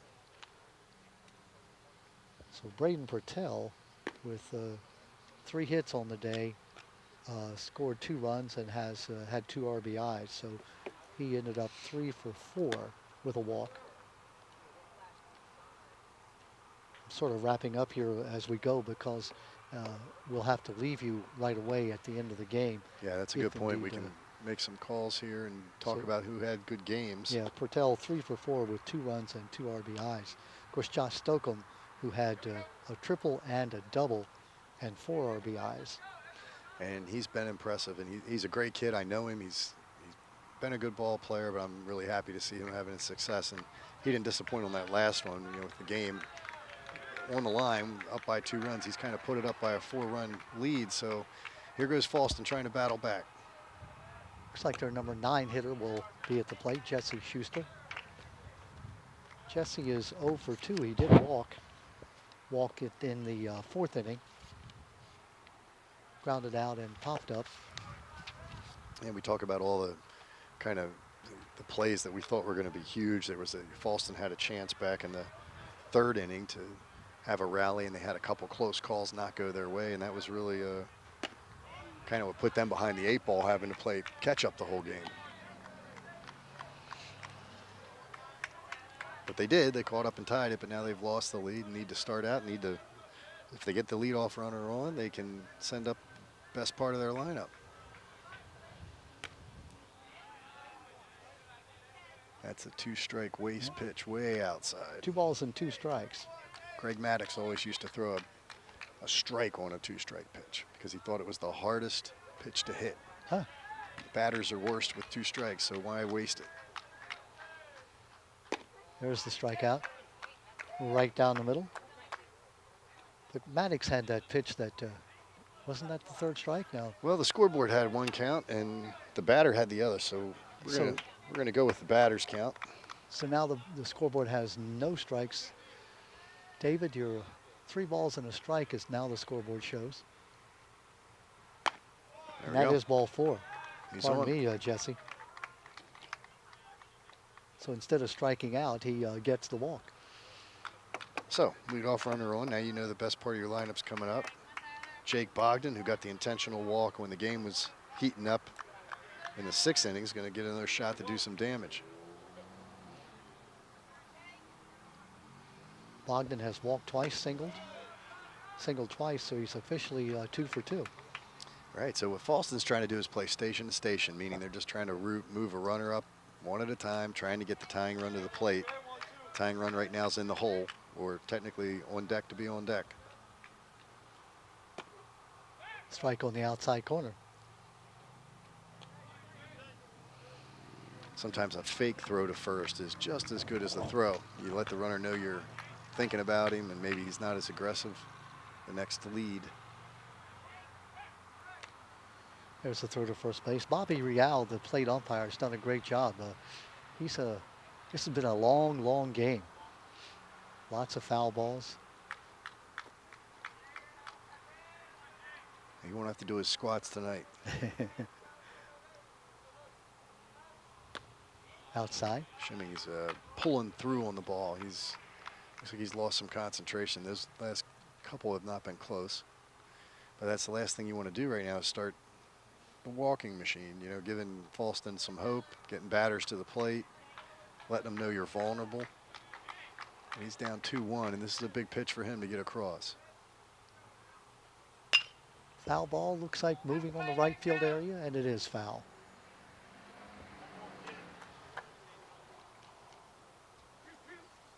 Two-two to Jake Bogdan. Jake's aggressive. The sophomore catcher, big pitch right here. And when Shimmings had to throw the strikes, he has. He's come through. Takes a look at first, and we're going to see his 2-2 delivery. Down low. Curveball in the dirt. Jordan Ricewick stops it, but it is 3-2. And again, the last thing you want to do is put on runners without they reaching base on something they did. Yeah, you're giving Fallston life. Got a 4-run lead. That's all they want is a little life. Strike on the corner. Unhappy with the call is Bogdan, but I think that might have been a little too close to take, Scott. Yeah, I think it's too close to take. You can't. Kyle Moody now at the bat, 1 out. Runner not running at first base, and he shouldn't, because with your down 4 runs, that run doesn't mean a lot. Moody scored twice. Had a single, or reach on there, I should say. That's a Ground base ball, hit that's in the hole. in the corner. He's got it. Long throw to first base. He is Safe, though. safe at first base. That grass really slowed it down. I thought it was through, but the shortstop was able to get to it, but Moody had it beat kind of easily.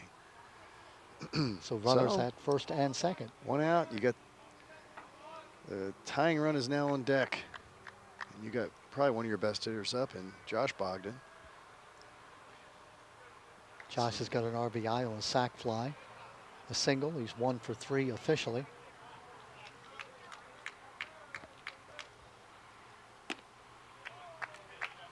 Strike 1.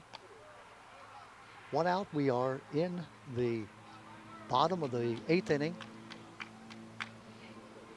9-5 the score as you see. Foul back our way, off the screen. Well, Shimmy's coming right at him. I like to see that. This is the way Jim Palmer would say, just throw it down the middle. If they hit a home run here, it doesn't hurt you. Yeah, you're still up by a run. The thing you don't want to do is give them another run on base, and then you bring up the tie run.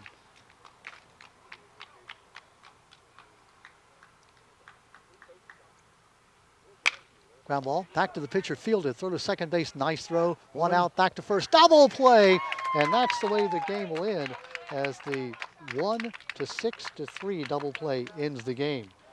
No runs, no hits, actually 1 hit, no errors, 1 runner left on base. That's our final.